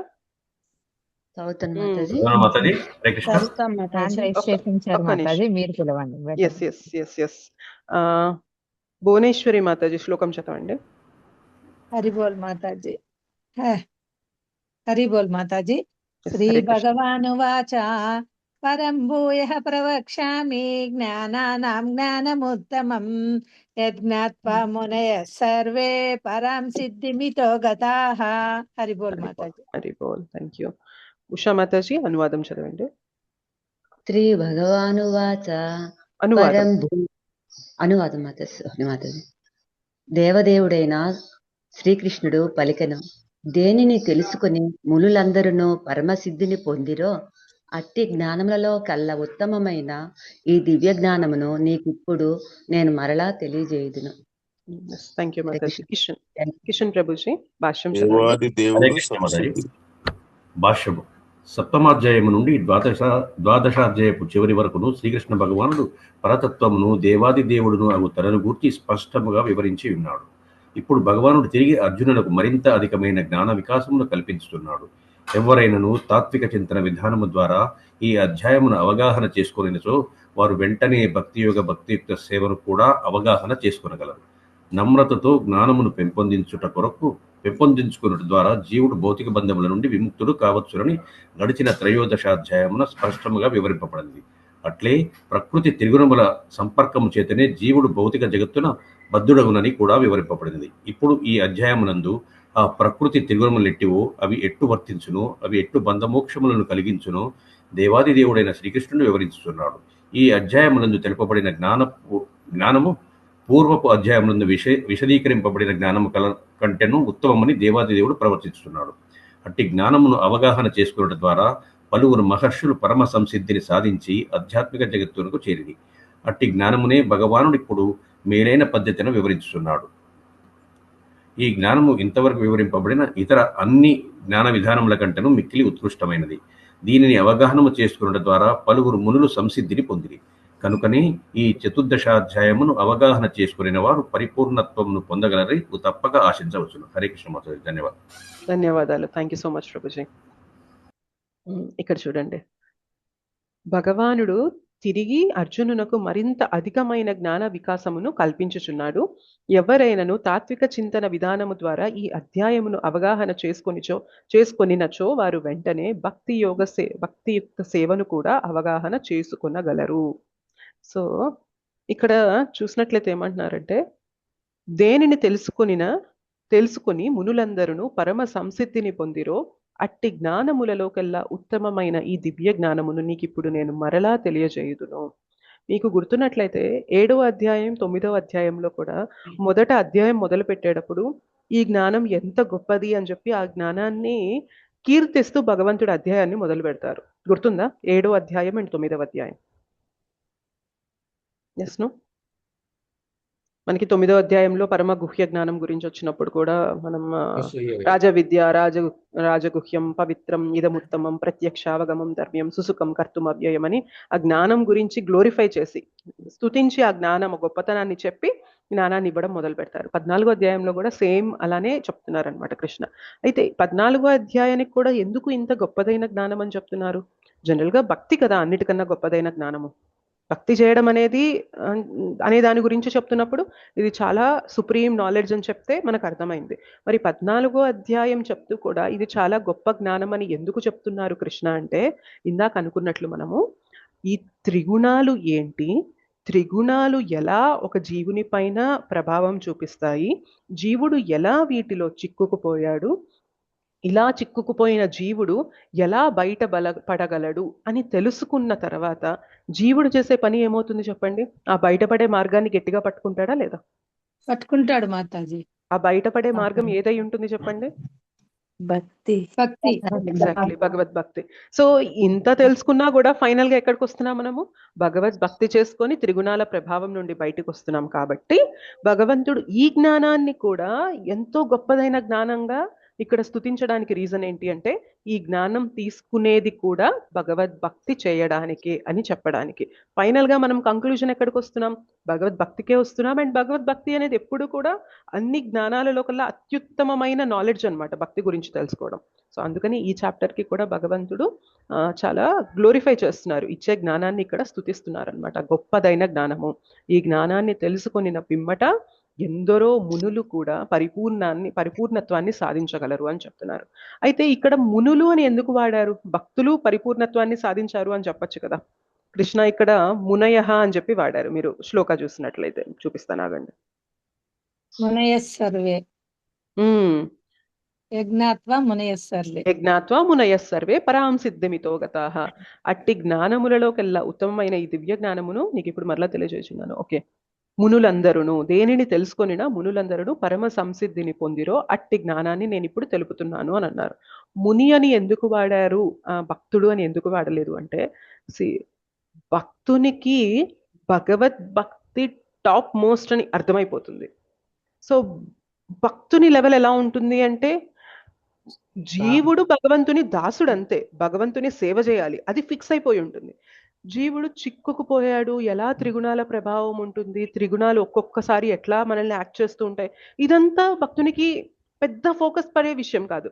భక్తునికి ఫోకస్ చేసే విషయం ఏంటి అంటే, ఏ పరిస్థితుల్లో ఉన్నా కానీ నేను భగవంతుని సేవలా చేయాలి, నేను భగవంతుని ఎలా సంతృప్తి పరచాలి, భగవంతుని ఎలా సంతోషపరచాలి, దీనిపైనే ఫోకస్ ఉంటుంది. కాబట్టి ఇక్కడ భక్త అనే పదం వాడలేదన్నమాట. మునయః అని వాడడం వెనక రీజన్ ఏంటి అంటే, ఎందరో మునులు జ్ఞాన మార్గం ద్వారా భగవంతుణ్ణి చేరుకునే ప్రయత్నంలో ఉంటారు కాబట్టి ముని అని పదం వాడుతూ ఇక్కడ చెప్తున్నారు, నువ్వు జ్ఞానాన్ని తెలుసుకోవాలనుకుంటున్నావు కాబట్టి నీ గురించి తెలుసుకో. నీ గురించి తెలుసుకోవడం అంటే ఆత్మ ఇక్కడికి వచ్చాక ఎలా చిక్కుకుపోయింది త్రిగుణాల్లో అని తెలుసుకున్నప్పుడు ఫైనల్ గా ఆ జ్ఞానం నిన్ను భగవద్భక్తి దగ్గరికే తీసుకొస్తుంది అని ఇక్కడ మునయః అనే పదం వాడారు అని చెప్పి గ్రేస్ చైతన్య చరణ్ ప్రభుజీ చెప్పారనమాట.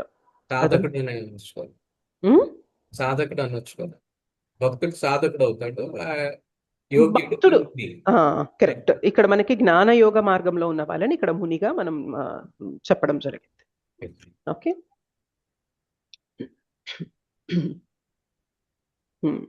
ఓకే.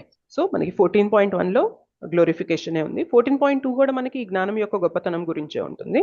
ఒకసారి అది కూడా డిస్కస్ చేద్దాం.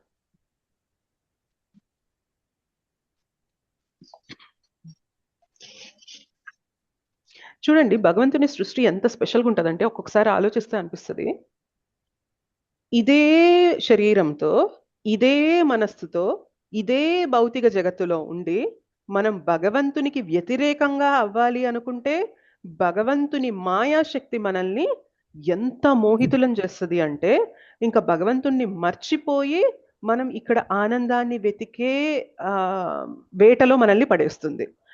ఇదే శరీరంలో, ఇదే మనస్సుతో, ఇదే ప్రకృతిలో ఉండి భగవంతుడా నేను నీకు దాసోహం అవ్వాలనుకుంటున్నాను, నేను నీ దాసురాల్ని, నాకు నీ సేవ కావాలి అనుకున్నప్పుడు ఇదే త్రిగుణాల నుండి బయటపడే మార్గాన్ని కూడా భగవంతుడు చెప్పారనమాట. So this is so so so special creation. భగవంతుని యొక్క గొప్ప సృష్టి కాకపోతే ఒకే ప్రోడక్ట్ మంచికి వాడేలాగా ఉంది, ఒకే ప్రోడక్ట్ చెడుకి వాడేలాగా ఉంది. సో మనం ఏదైనా తయారు చేసాం అనుకోండి, అట్లా మనం డ్యూయల్ యూజ్ గా చేయగలుగుతామా? ఒక వాషింగ్ మిషన్ ని ఎయిర్ కూలర్ గాను వాడగలము, ఏసీ గాను వాడగలము, వాషింగ్ మిషన్ గాను వాడగలం అనేది ఉంటుందా మన సృష్టిలో? భగవంతుని సృష్టి ఎంత గొప్పది. సింపుల్ గా మన యొక్క సిస్టమ్ ని చూస్తేనే మనకు అర్థమవుతుంది. మన శరీరాన్ని, మన వ్యవస్థని, మన మనస్థితిని, మనం ఎలా ఈ పరిస్థితుల్లో ఉన్నాము అనేది చూసినప్పుడే మనకు అర్థమవుతుంది అనమాట. ఇదే శరీరంతో, ఇదే మనస్సుతో, ఇదే ప్రకృతితో, ఇదే త్రిగుణాలతో నువ్వు మోహంలోకి పడిపోవాలనుకుంటావా, అవన్నీ నీకు తోడ్పడతాయి. కానీ ఇదే ఫెసిలిటీస్ తో నువ్వు నాకు సరెండర్ అవ్వాలనుకుంటావా, నా భక్తి చేయాలనుకుంటావా, నేను ఉద్ధరించేస్తానంటారనమాట. అది భగవంతుని యొక్క మ్యాజికల్ క్రియేషన్. సృష్టి అనేది చాలా గొప్పది కదా మాతాజీ. ఒక్క చిన్న బొట్టుతో మనిషికి ఎన్ని అవయవాలు సృష్టిస్తాడు భగవంతుడు. ఎంత ఇది ఎంత అద్భుతం మాతాజీ. అవును, ఎస్ మాతాజీ, కరెక్ట్, మీరు అన్నది కరెక్ట్. సో చాలా సార్లు మనం కొన్ని విషయాలు ఇట్లా గమనించినా గానీ అర్థమవుతుంది అనమాట, ఎంత గొప్ప సృష్టి కదా భగవంతుడిది. మనం ఒక్కోసారి ఏమంటామంటే మనకున్న ఇంటెలిజెన్స్ తో భగవంతుడు చెప్పేది నాకేం అర్థం కాకుండా ఉంటుంది, నేను క్రాక్ చేయగలను అని చెప్పి మనం ఒక్కొక్కసారి అహంకారాన్ని చూపిస్తాం. కానీ భగవంతుణ్ణి మనం అర్థం చేసుకోవాలి అంటే భక్తినే, ఆయనకు సరెండర్ అయితేనే మనం ఆయన అర్థం చేసుకోగలం. లేదంటే చిక్కుకుపోతాం, ఇంకా ఇంకా ఇంకా ఇంకా మాయలో చిక్కుకుపోతాం అనమాట. Okay, so this is the speciality of Krishna's creation. ఇవే త్రిగుణాల్లో మనల్ని పెట్టి మాయలోకి పెట్టేశారు. నన్ను మర్చిపోవాలని నువ్వు కోరుకున్నావు కదా, పర్లేదు, నువ్వు మర్చిపోయేలాగా నీకు ఎలాంటి ఫెసిలిటీస్ ఇస్తానంటే అసలు నీకు నేను గుర్తు కూడా రాను. సో అలానే బ్రతికాం మనం. కానీ ఇప్పుడు మనం ఏదో ఒక చిన్న హోప్ ఎక్కడో చూపించాము, లేదా వైష్ణవుల కృప మన జీవితంలోకి వచ్చినప్పుడు దాన్ని తీసుకోవడానికి మనం ప్రయత్నం చేస్తాం. కాబట్టి భగవంతుడు మెల్లగా మన జీవితంలో ఈ త్రిగుణాల ప్రభావం నుండి బయటపడే మార్గాన్ని, జ్ఞానాన్ని మనకి ఇస్తున్నారనమాట. సో సేమ్ సిస్టంతో మనం తరించిపోవచ్చు, సేమ్ సిస్టంతో మనము పతనం వైపు కూడా వెళ్ళిపోవచ్చు అనమాట. అది వండర్ఫుల్ క్రియేషన్ భగవంతునిది, ఆయన మాత్రమే చేయగలరు. ఓకే, కానీ చూడండి, ఆయన ఎక్కడా కూడా మనకి ఇక్కడ ఆయన ఉండి నడిపించాల్సిన అవసరం కూడా లేదు. ఆయన హాయిగా గోలోకధామంలో ఉండి గోపికలతో, గోపిలతో, యశోదమయ్యతో, నందబాబాతో, తనతో ప్రతిస్పందించే భక్తులతో వాళ్ళ సేవ చేసుకోవడంలో ఆయన బిజీగా ఉంటారు. కానీ ఇక్కడ సృష్టి మాత్రం అంత పర్ఫెక్ట్ గా నడుస్తూ ఉంటుంది అనమాట. భగవంతుని యొక్క గ్రేట్నెస్. ఓకే, సూర్యకిరణాలు ఎట్లా ప్రవహిస్తుందో అట్లా ఆయన ఇది కరెక్ట్. ఎస్, సెకండ్ శ్లోక చూద్దాం. ఇదం జ్ఞానముపాశ్రిత్య మమ సాధర్మ్యమాగతాః సర్గేపి నోపజాయంతే ప్రళయేన వ్యతంతి చ. ఇదం జ్ఞానముపాశ్రిత్య మమ సాధర్మ్యమాగతాః. ఇదం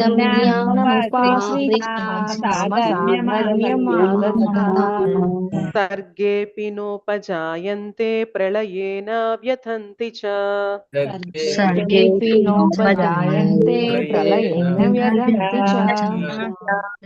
ఇదం జ్ఞానముపాశ్రిత్య మమ సాధర్మ్యమాగతాః సర్గేపి నోపజాయంతే ప్రళయేన వ్యథంతి చ.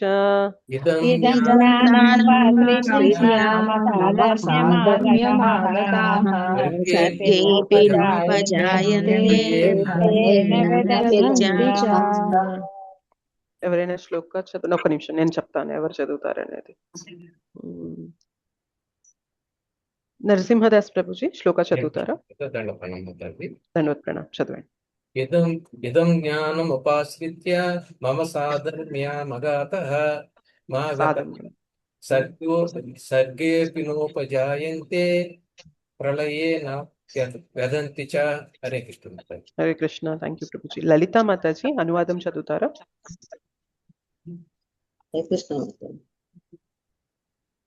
ఈ జ్ఞానం నందు స్థిరముగా నిల్చుట ద్వారా మనుజుడు నా దివ్యత్వము వంటి దివ్యత్వమును పొందగలడు. ఆ విధముగా ప్రతిష్ఠుడై అతడు సృష్టి సమయమున జన్మింపడు లేదా ప్రళయ సమయమున వ్యధనొందడు. భాష్యం చదవనా మాతాజీ? లేదు, వేరే మాతాజీకి ఛాన్స్ ఇద్దాం మాతాజీ. సరోజా మాతాజీ. హరే కృష్ణ మాతాజీ. దండవత్ ప్రణామ్. భాష్యం.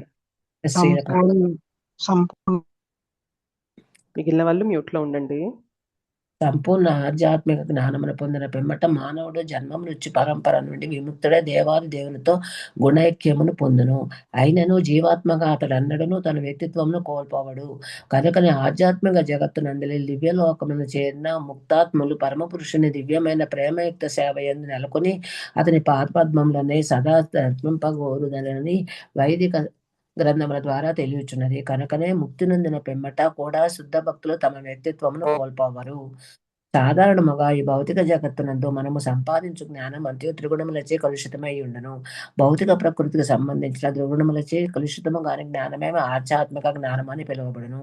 అట్టి ఆధ్యాత్మిక జ్ఞానమునందు నెలకొనిన వాడు దేవాది దేవునితో సమాన స్థితి యందు నిలుచును. ఆధ్యాత్మిక ఆకాశమును గూర్చిన జ్ఞానము లేనటువంటి నిరాకారవాదులు భౌతిక దేహములకు సంబంధించిన భౌతిక కర్మల నుండి ముక్తి నొందినంతనే వైవిధ్యం అన్నది లేకుండా ఈ ఆధ్యాత్మిక వ్యక్తిత్వము రూపరహితమగునని పలుకుదురు. వాస్తవమునకు ఈ భౌతిక జగత్తునందు భౌతిక వైవిధ్యం ఉన్నట్టే ఆధ్యాత్మిక జగత్తునందు కూడా వైవిధ్యం ఉండును. ఈ విషయమును ఎరుగని వారే ఆధ్యాత్మిక స్థితి వైవిధ్యమునకు విరుద్ధమని భావింతురు. కానీ వాస్తవమునకు ముక్తి పిమ్మట ఆధ్యాత్మిక జగత్తునందు మానవుడు ఆధ్యాత్మిక రూపమును పొందును. అట్టి ఆధ్యాత్మిక జగత్తునందు కూడా అనేక ఆధ్యాత్మిక కార్యకలాపములు గలవు. అక్కడి ఆధ్యాత్మిక స్థితియే భక్తిమయ జీవితం అనబడును. అట్టి ఆధ్యాత్మిక స్థితి కలుషితము కానట్టేదని చెప్పబడును. అక్కడ మానవుడు భగవానునితో గణైక్యమును కలిగి ఉండినని చెప్పబడినది. అట్టి జ్ఞానమును పొందుటకు మానవుడు ఆధ్యాత్మిక గుణములను వృద్ధి చేసుకున్న వాడు భౌతిక జగత్ సృష్టిచే కానీ ప్రళయం చే కానీ కలుగు చెందను. హరే కృష్ణ మాతాజీ. అవకాశం ఇచ్చినందుకు థ్యాంక్ యూ మాతాజీ. హరే కృష్ణ. ఈ జ్ఞానాన్ని పొందిన తర్వాత జ్ఞానమునందు స్థిరత్వము నందుట ద్వారా ముని నాతో సమానమైన స్వభావమును పొందగలడు. అట్లు ప్రతిష్ఠితుడైన అతడు సృష్టి సమయమున జన్మింపడు, అట్లే ప్రళయ సమయమున వ్యధనొందడు. సో దీని అర్థం ఏంటి అంటే, ఎవరైతే ఈ ఆధ్యాత్మిక జ్ఞానాన్ని తీసుకుంటూ ఉంటారో సృష్టి అప్పుడు జన్మ తీసుకోవాల్సిన అవసరం లేదు, ప్రళయం అప్పుడు కూడా మనము మృత్యు వ్యధని మనం అనుభవించాల్సిన అవసరం లేదు. మనం సృష్టి జరిగినప్పుడు ఈ జగత్తులోకి వచ్చి మళ్ళీ ప్రళయం అయిపోయాక భగవంతుని శరీరంలోకి వెళ్తాం. మళ్ళీ సృష్టి వచ్చినప్పుడు మళ్ళీ వస్తాం, మళ్ళీ జన్మలు అనేవి తీసుకుంటూ ఉంటాం, మళ్ళీ ప్రళయం అప్పుడు భగవంతుని శరీరంలోకి వెళ్తాం. ఇలా ఎన్నోసార్లు మనం తిరుగుతూ ఉంటాం అన్నమాట. అయితే ఎట్లా మనం శరీరాలు తీసుకుంటాము అంటే, ఇందాక అనుకున్నట్లు త్రిగుణాల ప్రభావం వల్ల కర్మలు అనేవి చేస్తూ ఉంటాం. ఒక్కొక్కసారి తమో గుణంలో ఉన్నామనుకోండి, చేయకూడని తప్పులు చేస్తూ ఉంటాం. రజోగుణంలో కూడా ప్యాషన్ అనేది ఉంటుంది కాబట్టి నేను అనుకున్నది జరగాలి అనే ఇదితో మనము కర్మలు చేస్తూ ఉంటాం. సత్వగుణంలో ఏంటి అంటే మనము కొంచెం బెటర్ కర్మలు అనేవి చేస్తూ ఉంటాం. బట్ ఏదేమైనప్పటికీ కూడా మనం చేసిన కర్మకి బంధనం, రియాక్షన్, ప్రతిచర్య అనేది మనం అనుభవించాలి.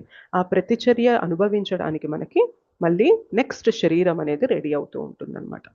ఓకే, జీవుడు ఆధ్యాత్మిక ధామంలో ఉండే జీవుడు భౌతిక జగత్తులోకి పడిపోయాడు. పడిపోయిన తర్వాత ఆయనకి కొన్ని డిజైర్స్ అనేవి ఉంటాయి. ఆ డిజైర్స్ యొక్క ఇది వల్ల, ప్రభావం వల్ల ఈ జగత్తులోకి వచ్చాక ఈ త్రిగుణాల ప్రభావము, ఆయన యొక్క కోరికలు కలయిక వల్ల ఆయన కొన్ని కర్మలు చేస్తారు. ఆ కర్మలని అనుసారంగా నెక్స్ట్ శరీరం అనేది రెడీ అవుతుంది. ఆ నెక్స్ట్ శరీరం వచ్చాక మళ్ళీ ఇంకొన్ని డిజైర్స్, ఇంకొన్ని కోరికలు, త్రిగుణాల ప్రభావం, ఈ కలయిక ద్వారా మళ్ళీ కొన్ని కర్మలు చేస్తారు. మళ్ళీ నెక్స్ట్ శరీరం రెడీ అవుతుంది. ఈ శరీరం అనేది కేవలం మానవ శరీరం మాత్రమే కాదు, జంతువుల శరీరం, పురుగుల శరీరం, మన జీవరాశులు ఏవైనా కానీ, మనకి వాటర్లో ఉంటాయి కదా, నీటిలో ఉండే జీవరాశుల శరీరాలు కానీ, లేకపోతే మనం ఎగిరేవి కానీ, తిరిగేవి కానీ, పాకేవి కానీ, ఎటువంటి శరీరాలైనా తీసుకోవచ్చు.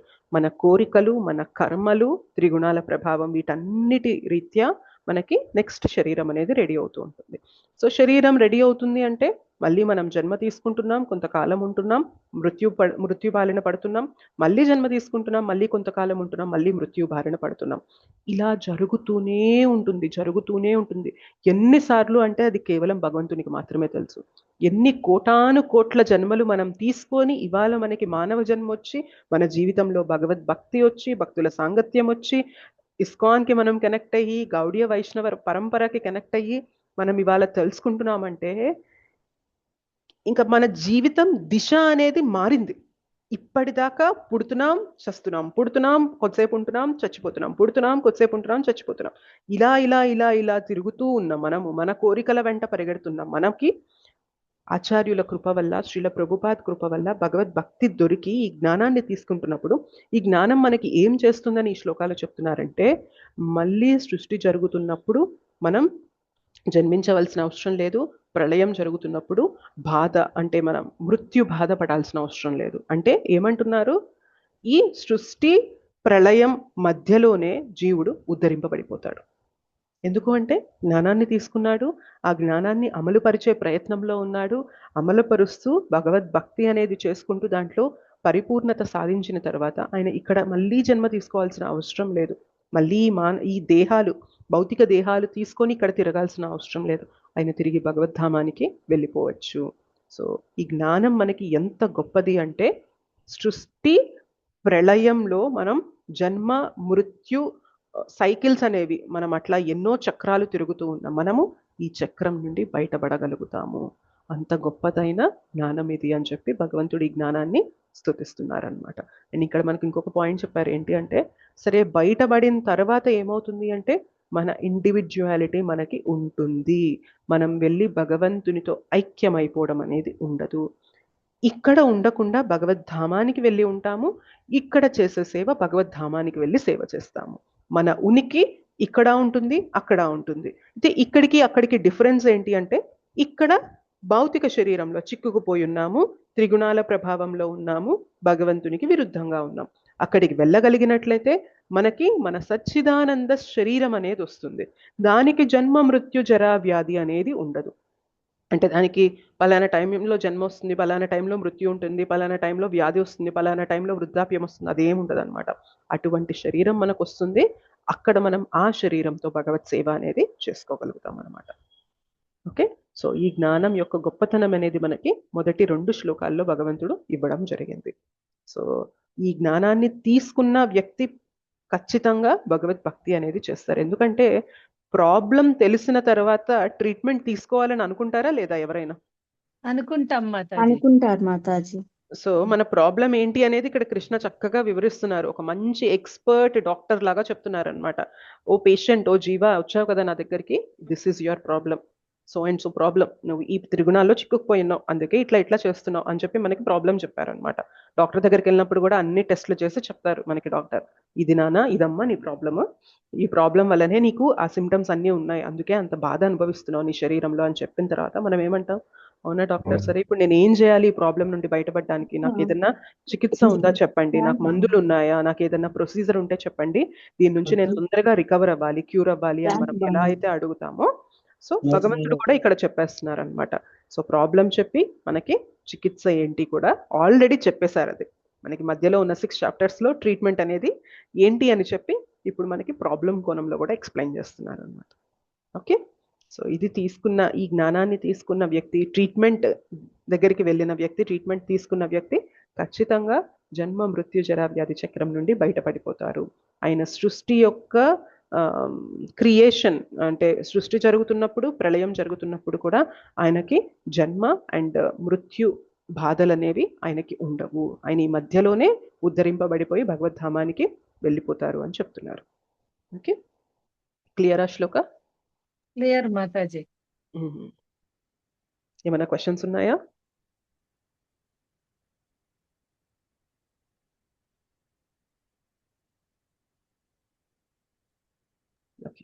మాతాజీ నమస్కారం మాతాజీ. నేను అడగచ్చనో అడగకూడదో తెలియదు. వేరే వాళ్ళు హరే కృష్ణ హరే రామ అని మీరు చెప్పేదాని వల్ల మీకు ఫలితం ఏమేమి అడిగినారు మాతాజీ. దానికి మీరు ఏదన్నా నాకు సజెషన్ చెప్తారా మాతాజీ? ఓకే, మీరు శ్రీల ప్రభుపాదుల వారి బుక్స్ చదువుతున్నారా?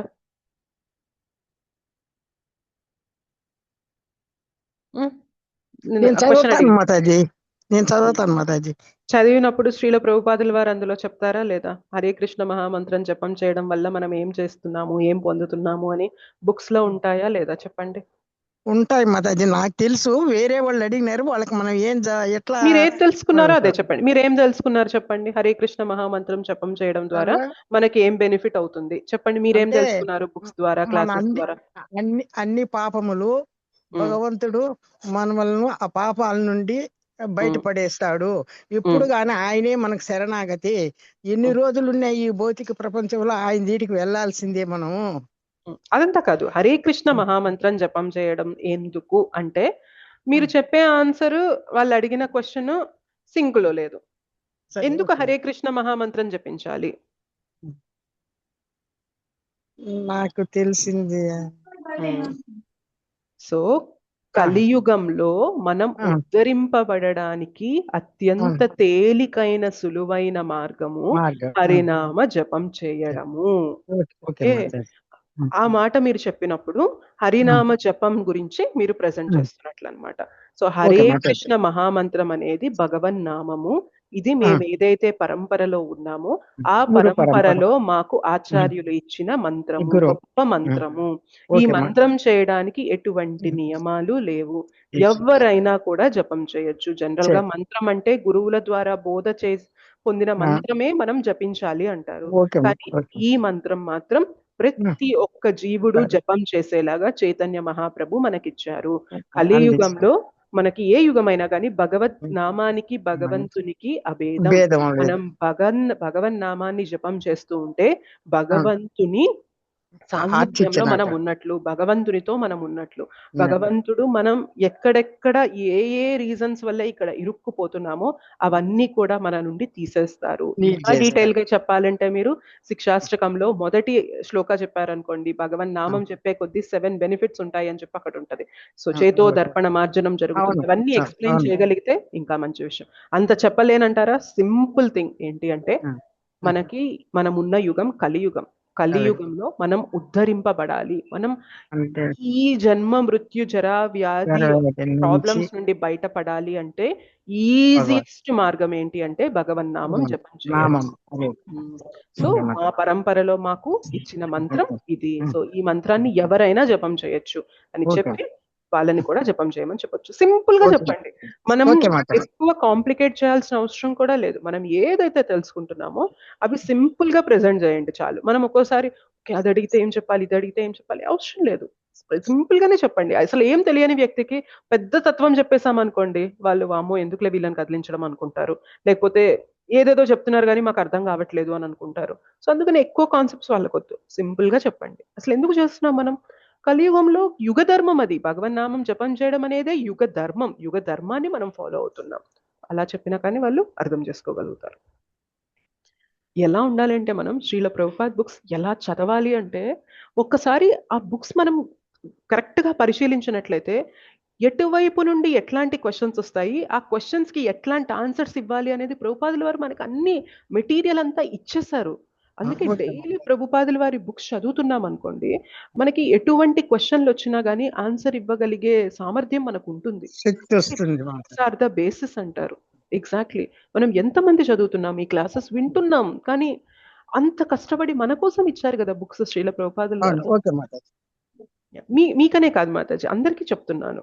సింపుల్ క్వశ్చన్స్ అడిగినప్పుడు కూడా మనం 3-4 ఏళ్ళగా భక్తిలో ఉంటున్నాము, ఎందుకు మీరు ఇలా చేస్తున్నారు అంటే మనం చెప్పలేకపోతున్నామంటే ఎక్కడ లోపం జరుగుతుందో ఆలోచించండి. ఓకే మాతాజీ. తనలోనే మాతాజీ. ఎగ్జాక్ట్లీ. థ్యాంక్స్ మాతాజీ. యా మ్యూట్ లో ఉండండి మాతాజీ, హేమవతి మాతాజీ, నేను ఇది అందరికీ చెప్తున్నాను. సో ఒకసారి ఎగ్జామిన్ చేసుకోండి. అరే అసలు నేను ఎందుకు చేస్తున్నాను, ఎందుకు వింటున్నాను, ఏంటి మార్గము అని ఎవరైనా క్వశ్చన్ అడిగితే మన దగ్గర ఆన్సర్ ఉండట్లేదు అంటే అది కేవలం ఒక సెంటిమెంట్ అయిపోతుంది. డియర్ డివోటీస్, ఆన్సర్ ఉండాలి మన దగ్గర. పెద్ద పెద్ద కాన్సెప్ట్స్కి ఆన్సర్ లేదా, పర్లేదు చెప్పండి, నాకు ఈ విషయం తెలియదు, నాకు ఇంతవరకు తెలుసు, నేను మా సీనియర్స్ని కనుక్కొని మాకు ఎవరైతే చెప్తూ ఉంటారో వాళ్ళని అడిగి చెప్తాను అని చెప్పడంలో తప్పలేదు. కానీ బేసిక్ క్వశ్చన్స్కి కూడా మనం ఆన్సర్ ఇవ్వట్లేదు అనుకోండి, మనం చేసేది ఒక మూఢనమ్మకం అయిపోతుంది. డియర్ డివోటీస్, మరి ఇది మూఢనమ్మకమా చెప్పండి? ఇది గుడ్డిగా ఫాలో అవుతున్నామా మనము? కాదు మాతాజీ. దీని వెనక సైన్స్ ఉంది, దీని వెనక లాజిక్ ఉంది, దీని వెనక సైన్స్ ఉంది, దీని వెనక తత్వం ఉంది. ఆ తత్వాన్ని మనం తెలుసుకోవాలి. క్లాస్ లో ఉన్నప్పుడు మ్యూట్ లో ఉండాలి. ఓకే,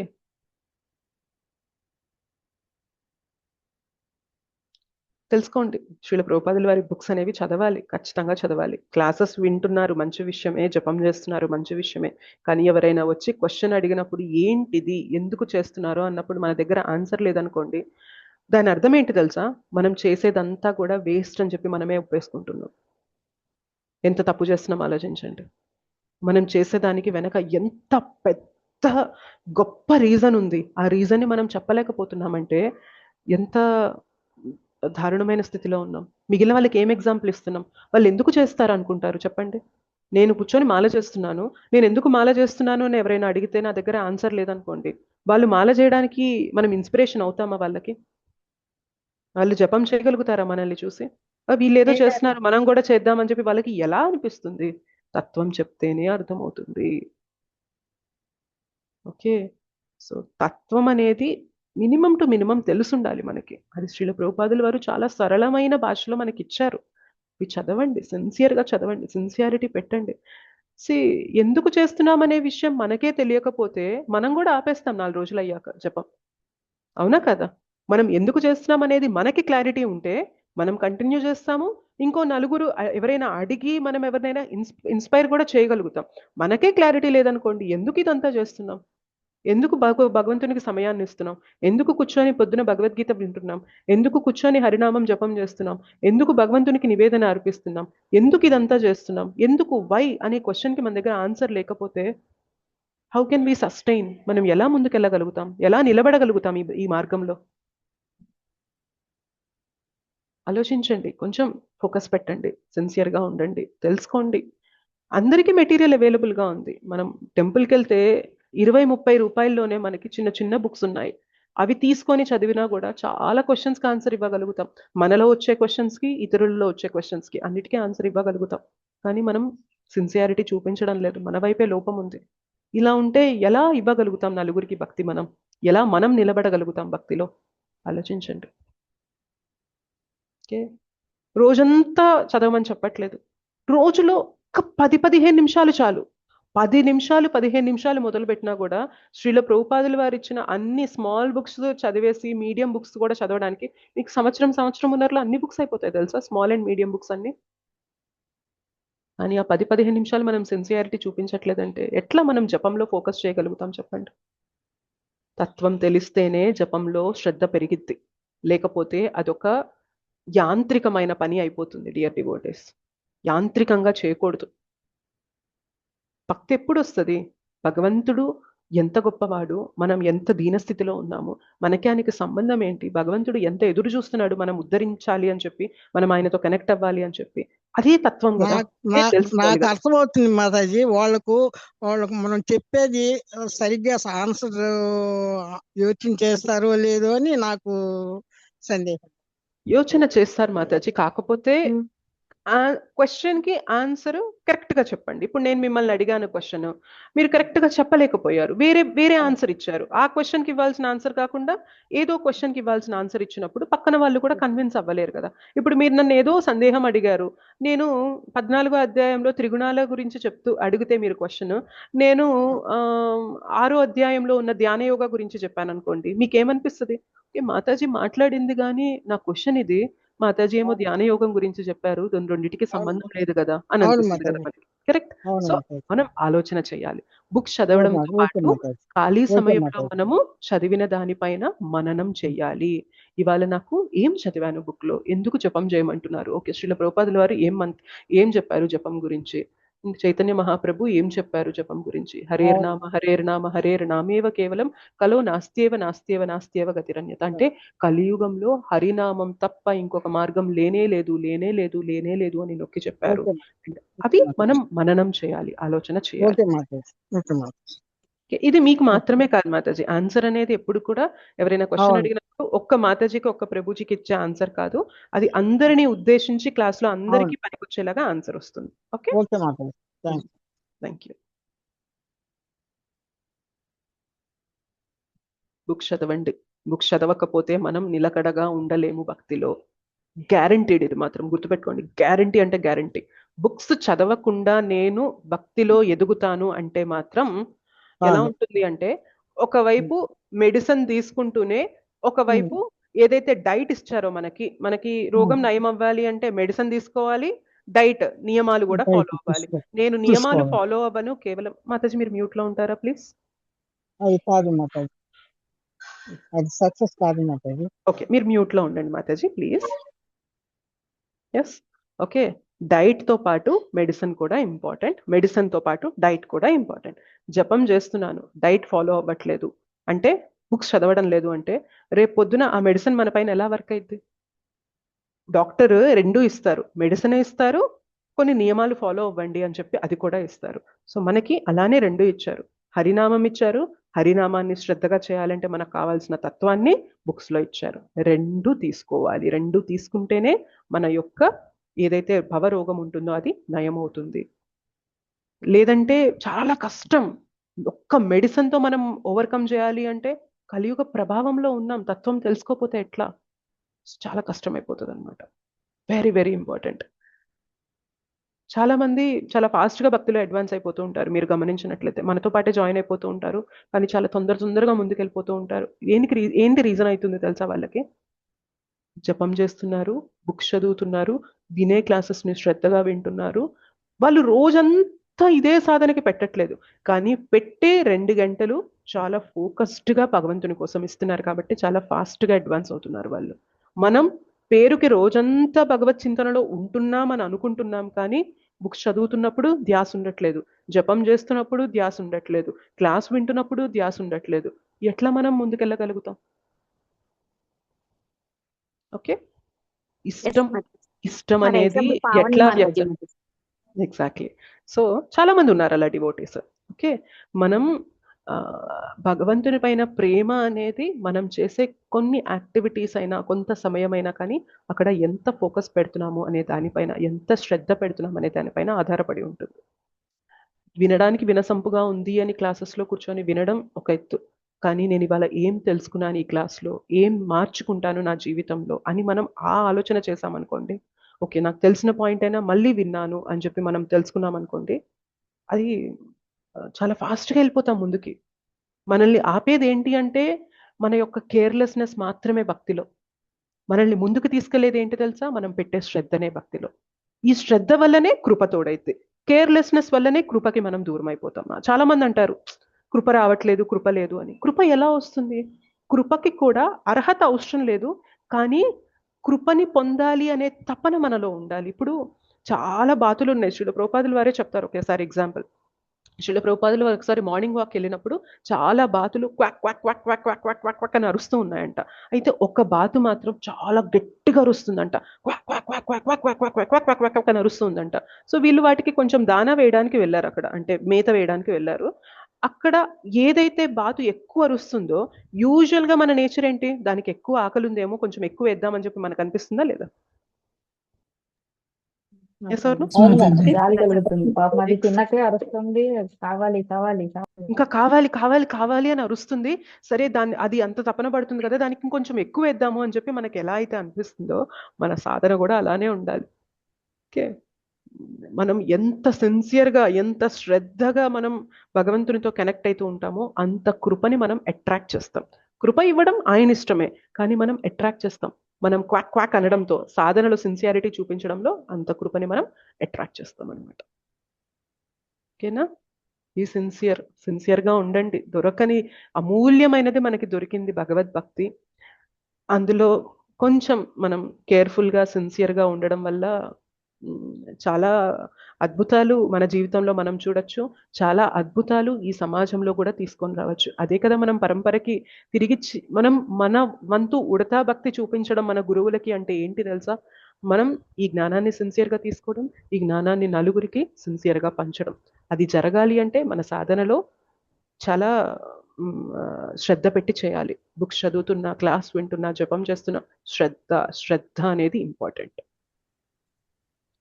రోజుకి 64 మాలలు చేసేస్తాను అనడం కంటే, రోజుకి నేను ఓకే అంత స్థితిలో లేను, 6 మాలలే చేస్తున్నాను కానీ చాలా శ్రద్ధగా భగవంతుని పిలుస్తాను అన్నప్పుడు భగవంతుడు దేన్ని ఇష్టపడతారు? 64 చేసే వాళ్ళని, శ్రద్ధ లేకుండా చేసే వాళ్ళని ఇష్టపడతారా? 6 మాలలైనా కానీ శ్రద్ధ పెట్టి చేసే వాళ్ళని ఇష్టపడతారా? చెప్పండి. శ్రద్ధగా చేసిన ఎగ్జాక్ట్లీ వాళ్ళనే మాతాజీ. అది. సో అది చేయండి. ఇందాక మనం క్లాస్ కూడా అనుకోకుండా అదే మూడ్తో స్టార్ట్ చేసాము. ఎంత ఫాస్ట్గా ఎంత ఇదిగా చేసేసాము అనేది కన్నా కూడా, ఎంత వినేసాము రోజంతా అనే కన్నా కూడా, వినే ఒక అరగంట గంట అయినా కానీ శ్రద్ధగా వినండి.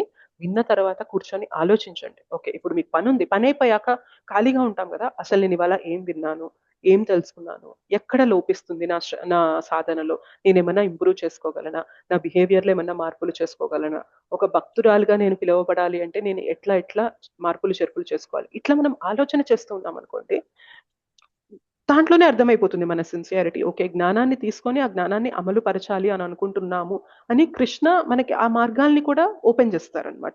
ఓకే, ఏదో విన్నామా వదిలేసామా అన్నట్లుంటే ఓకే, వీళ్ళకి జస్ట్ వింటున్నారు కానీ ఇంకా మారాలి అనే ఫోకస్ కలగలేదు అని చెప్పి కృష్ణకి మనం తెలుపుతున్నట్లు. ఓకేనా? Please try to be sincere. దొరకది చాలా అమూల్యమైన బహుమతి మనకి దొరికింది. దాన్ని జాగ్రత్తగా కాపాడుకోండి, మంచిగా శ్రద్ధగా పెంచి పోషించుకోండి. ఓకేనా? పోషించుకుందాం. Okay, thank you so much. Thank you so much మాతాజీ అండ్ ప్రభుజీస్. హరే కృష్ణ. నా మాటల వల్ల కానీ నా బిహేవియర్ వల్ల కానీ ఎవరైనా నొచ్చుకొని ఉంటే క్షమించండి. బట్ చిన్న చిన్న కరెక్షన్స్ చేసుకుంటే మనం ముందుకెళ్తామనే ఇంటెన్షన్ తోనే చెప్పడం జరిగింది. మీరు చెప్తా ఉంటేనే మాతాజీ మాకు మళ్ళా గతి చెప్పిన మనసు కరెక్ట్ లైన్ లేక వస్తుంది. హరే కృష్ణ మాతాజీ. ఏమైనా తప్పులుంటే క్షమించండి మాతాజీ. హరే కృష్ణ మాతాజీ. సారీ మాతాజీ. కొని పాటించడానికి మేము ప్రయత్నిస్తాం Mataji. Thank you so much. గొప్ప మనసుతో మీరు వింటారు, అది గొప్ప విషయం మాతాజీ. మీరు ఇన్ని చెప్పినందుకు హరే కృష్ణ మాతాజీ. హరే చేస్తే పిల్లలు చెడిపోతారు మాతాజీ. కాబట్టి అప్పుడప్పుడు కొంచెం దండనలాగా అనిపించకపోయినా మంచి కోసం చెప్తారు. కాబట్టి డెఫినెట్ గా అది మంచి చేస్తుంది అనే భావనలో తీసుకుంటే డెఫినెట్ గా భక్తి మార్గంలో ముందుకు వెళ్తాం. హరే కృష్ణ. హరే హరి బోల్ మాతాజీ. Thank you so much. దండవత్ ప్రణామ్. దండవత్ ప్రణామ్. హరే కృష్ణ మాతాజీ. హరే కృష్ణ మాతాజీ. దండవత్ ప్రణామం. చెప్పండి ప్రభు. మాతాజీ, శ్రద్ధ గురించి మనం ఎక్కడ నిర్లక్ష్యం చేస్తున్నాం అనే పాయింట్ చాలా చక్కగా వివరించారు మాతాజీ. అసలు ప్రతి భక్తునికి ప్రతిరోజు ఎదురయ్యేవే అప్డేట్ అవుతాం అనుకుంటాం కానీ చాలా సార్లు వెనుకబడిపోతాం మాతాజీ. ఉండని లేని సర్దుకుంటాం మాతాజీ. చాలా చక్కగా చెప్పారు మాతాజీ. అంటే శ్రద్ధ ఇంతకుముందు మనం ఎప్పుడో చాలా సార్లు వినింటాం, శ్రద్ధవాన్ లభితే విద్య అని. శ్రద్ధ వల్ల మనకు విద్య కాదు, ఇక్కడ జ్ఞానం లభిస్తుందని చాలా చక్కగా చెప్పారు మాతాజీ. ధన్యవాదాలు మాతాజీ. దండవత్ ప్రణామం. Hare Krishna. Hare Krishna. Thank you. Thank you so much. దండవత్ ప్రణామ్. హరే కృష్ణ మాతాజీ. దండవత్ ప్రణామ్. హరే కృష్ణ. Thank you. వంచాకల్పతరుభ్యశ్చ కృపా సింధుభ్యవ చ పతితానాం పావనేభ్యో వైష్ణవేభ్యో నమో నమః. అనంత కోటి వైష్ణవ వృంద की जय. శ్రీల ప్రభుపాద్ की जय. శ్రీల గురుదేవ్ की जय. నితాయ్ గౌర్ ప్రేమానందే. హరి హరి బోల్. థ్యాంక్ యూ సో మచ్ మాతాజీ అండ్ ప్రభుజీస్. ఇవన్నీ చెప్పడం అనేది నేను ఏదో గొప్పగా చేస్తున్నాను మీరు చేయడం లేదు అని కాదు. మనం కలిసి డిస్కస్ చేయడం వల్ల అట్లీస్ట్ నేను చెప్పే మాటలు నాకు వినిపిస్తూ ఉంటాయి కదా. ప్రీచింగ్ చేస్తున్నప్పుడు వచ్చే అడ్వాంటేజ్ ఏంటి అంటే ఎవరు విన్నా వినకపోయినా మాట్లాడే ప్రీచరు మాట్లాడిన మాటలు వినగలుగుతారనమాట. సో నేను జపం చేస్తున్నప్పుడు, నేను బుక్ చదువుతున్నప్పుడు ఫోకస్ చేయలేదనుకోండి, నాకే అనిపిస్తుంది కూర్చొని గొప్ప గొప్ప మాటలు అయితే చెప్పావు, నువ్వేం ఫోకస్ చేస్తున్నావు అని చెప్పి నన్ను అడిగింది అనుకోండి, నాకు మైండ్ నన్ను క్వశ్చన్ చేస్తుంది అనుకోండి, అట్లీస్ట్ దానివల్ల నేనైనా ఇంప్రూవ్ అవుతాను కదా. జపం చేస్తున్నప్పుడు కూడా ఫోకస్ పెట్టలేదు అనుకోండి, ఓకే చెప్పడానికి బాగానే ఉన్నాయి కానీ నీ దగ్గరికి చేయడానికి వచ్చేసరికి నీకు ఇంత కష్టమైందా అని అన్నది అనుకోండి, అవును కదా నిజమే కదా, నేను కూడా ప్రయత్నం చేయాలి కదా, నేను కూడా మారాలి కదా అని చెప్పి నాకు కూడా అనిపిస్తూ ఉంటుంది అనమాట. సో ఏవైతే మనం డిస్కస్ చేస్తున్నామో ఇది నేను చెప్తున్నానుగా అనుకోవద్దు, ఇది మనకి పరంపర ద్వారా ఆచార్యులు ఏవైతే ఇచ్చారో అది నేను తెలుసుకున్నది ప్రజెంట్ చేస్తున్నాను. నేను కూడా వీటిపైన వర్కౌట్ చేస్తాను బెటర్ అవ్వడానికి మీ అందరి బ్లెస్సింగ్స్ తో. ఓకే మాతాజీ కృష్ణ మీరు మాతాజీ. హరి హరి బోల్ మాతాజీ. హరే కృష్ణ ధన్యవాదాలు. Thank you. హరే కృష్ణ దండవత్ ప్రణామ్. హరే కృష్ణ మాతాజీ దండవత్ ప్రణామ్. వండర్ఫుల్ సెక్షన్ మాతాజీ. థ్యాంక్ యూ మాతాజీ. హరే కృష్ణ. హరే కృష్ణ మాతాజీ దండవత్ ప్రణామ్. పాటించాలనే కృష్ణ విషయం చాలా మాతాజీ దండవత్ ప్రణామ్. దండవత్ ప్రణామ్. Thank you. మాతాజీ దండవత్ ప్రణామ్. దండవత్ ప్రణామ్. హరే కృష్ణ. హరే కృష్ణ మాతాజీ మాతాజీ దండవత్ ప్రణామ్. దండవత్ హరే ప్రణామ్. కృష్ణ మాతాజీ ధన్వత్ ప్రణామ్. హరే కృష్ణ దండవత్ ప్రణామ్. Thank you. దండవత్ ప్రణామ్.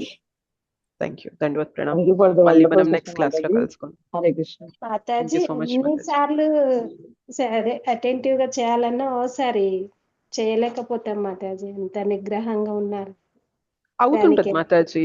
మనం కంప్లీట్ గా అటెంటివ్ గా చేసే స్థితిలో ఉంటే ఇక్కడ ఉండం మాతాజీ, ఆధ్యాత్మిక ధామానికి వెళ్ళిపోయి ఉంటాం ఆ పాటికి. ఓకే సో ఇక్కడ ఉన్నామంటేనే ఆ స్ట్రగుల్ అనేది ఉంటుంది మనకి, కానీ స్ట్రగుల్ తీసుకోవడానికి ప్రయత్నం చేస్తూ ఉండాలి, అది నేను అంటుంది. నేను ఈ స్ట్రగుల్ సంసారం పడను అని వల్ల అనుకోవద్దు. కూడా కావచ్చు కదా మాతాజీ.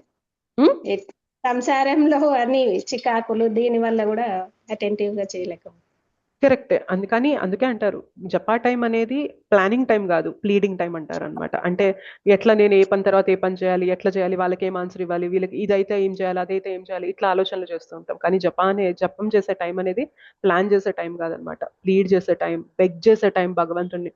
కృష్ణ ఈ పరిస్థితిలో కూడా నాకు నీ సేవ లేవు, ఈ పరిస్థితిలో కూడా నా చేతన డిస్టర్బ్ కాకుండా నీ పైన ఫోకస్ చేసేలాగా ఇవ్వు అని మనం వేడుకునే టైం జపా టైం.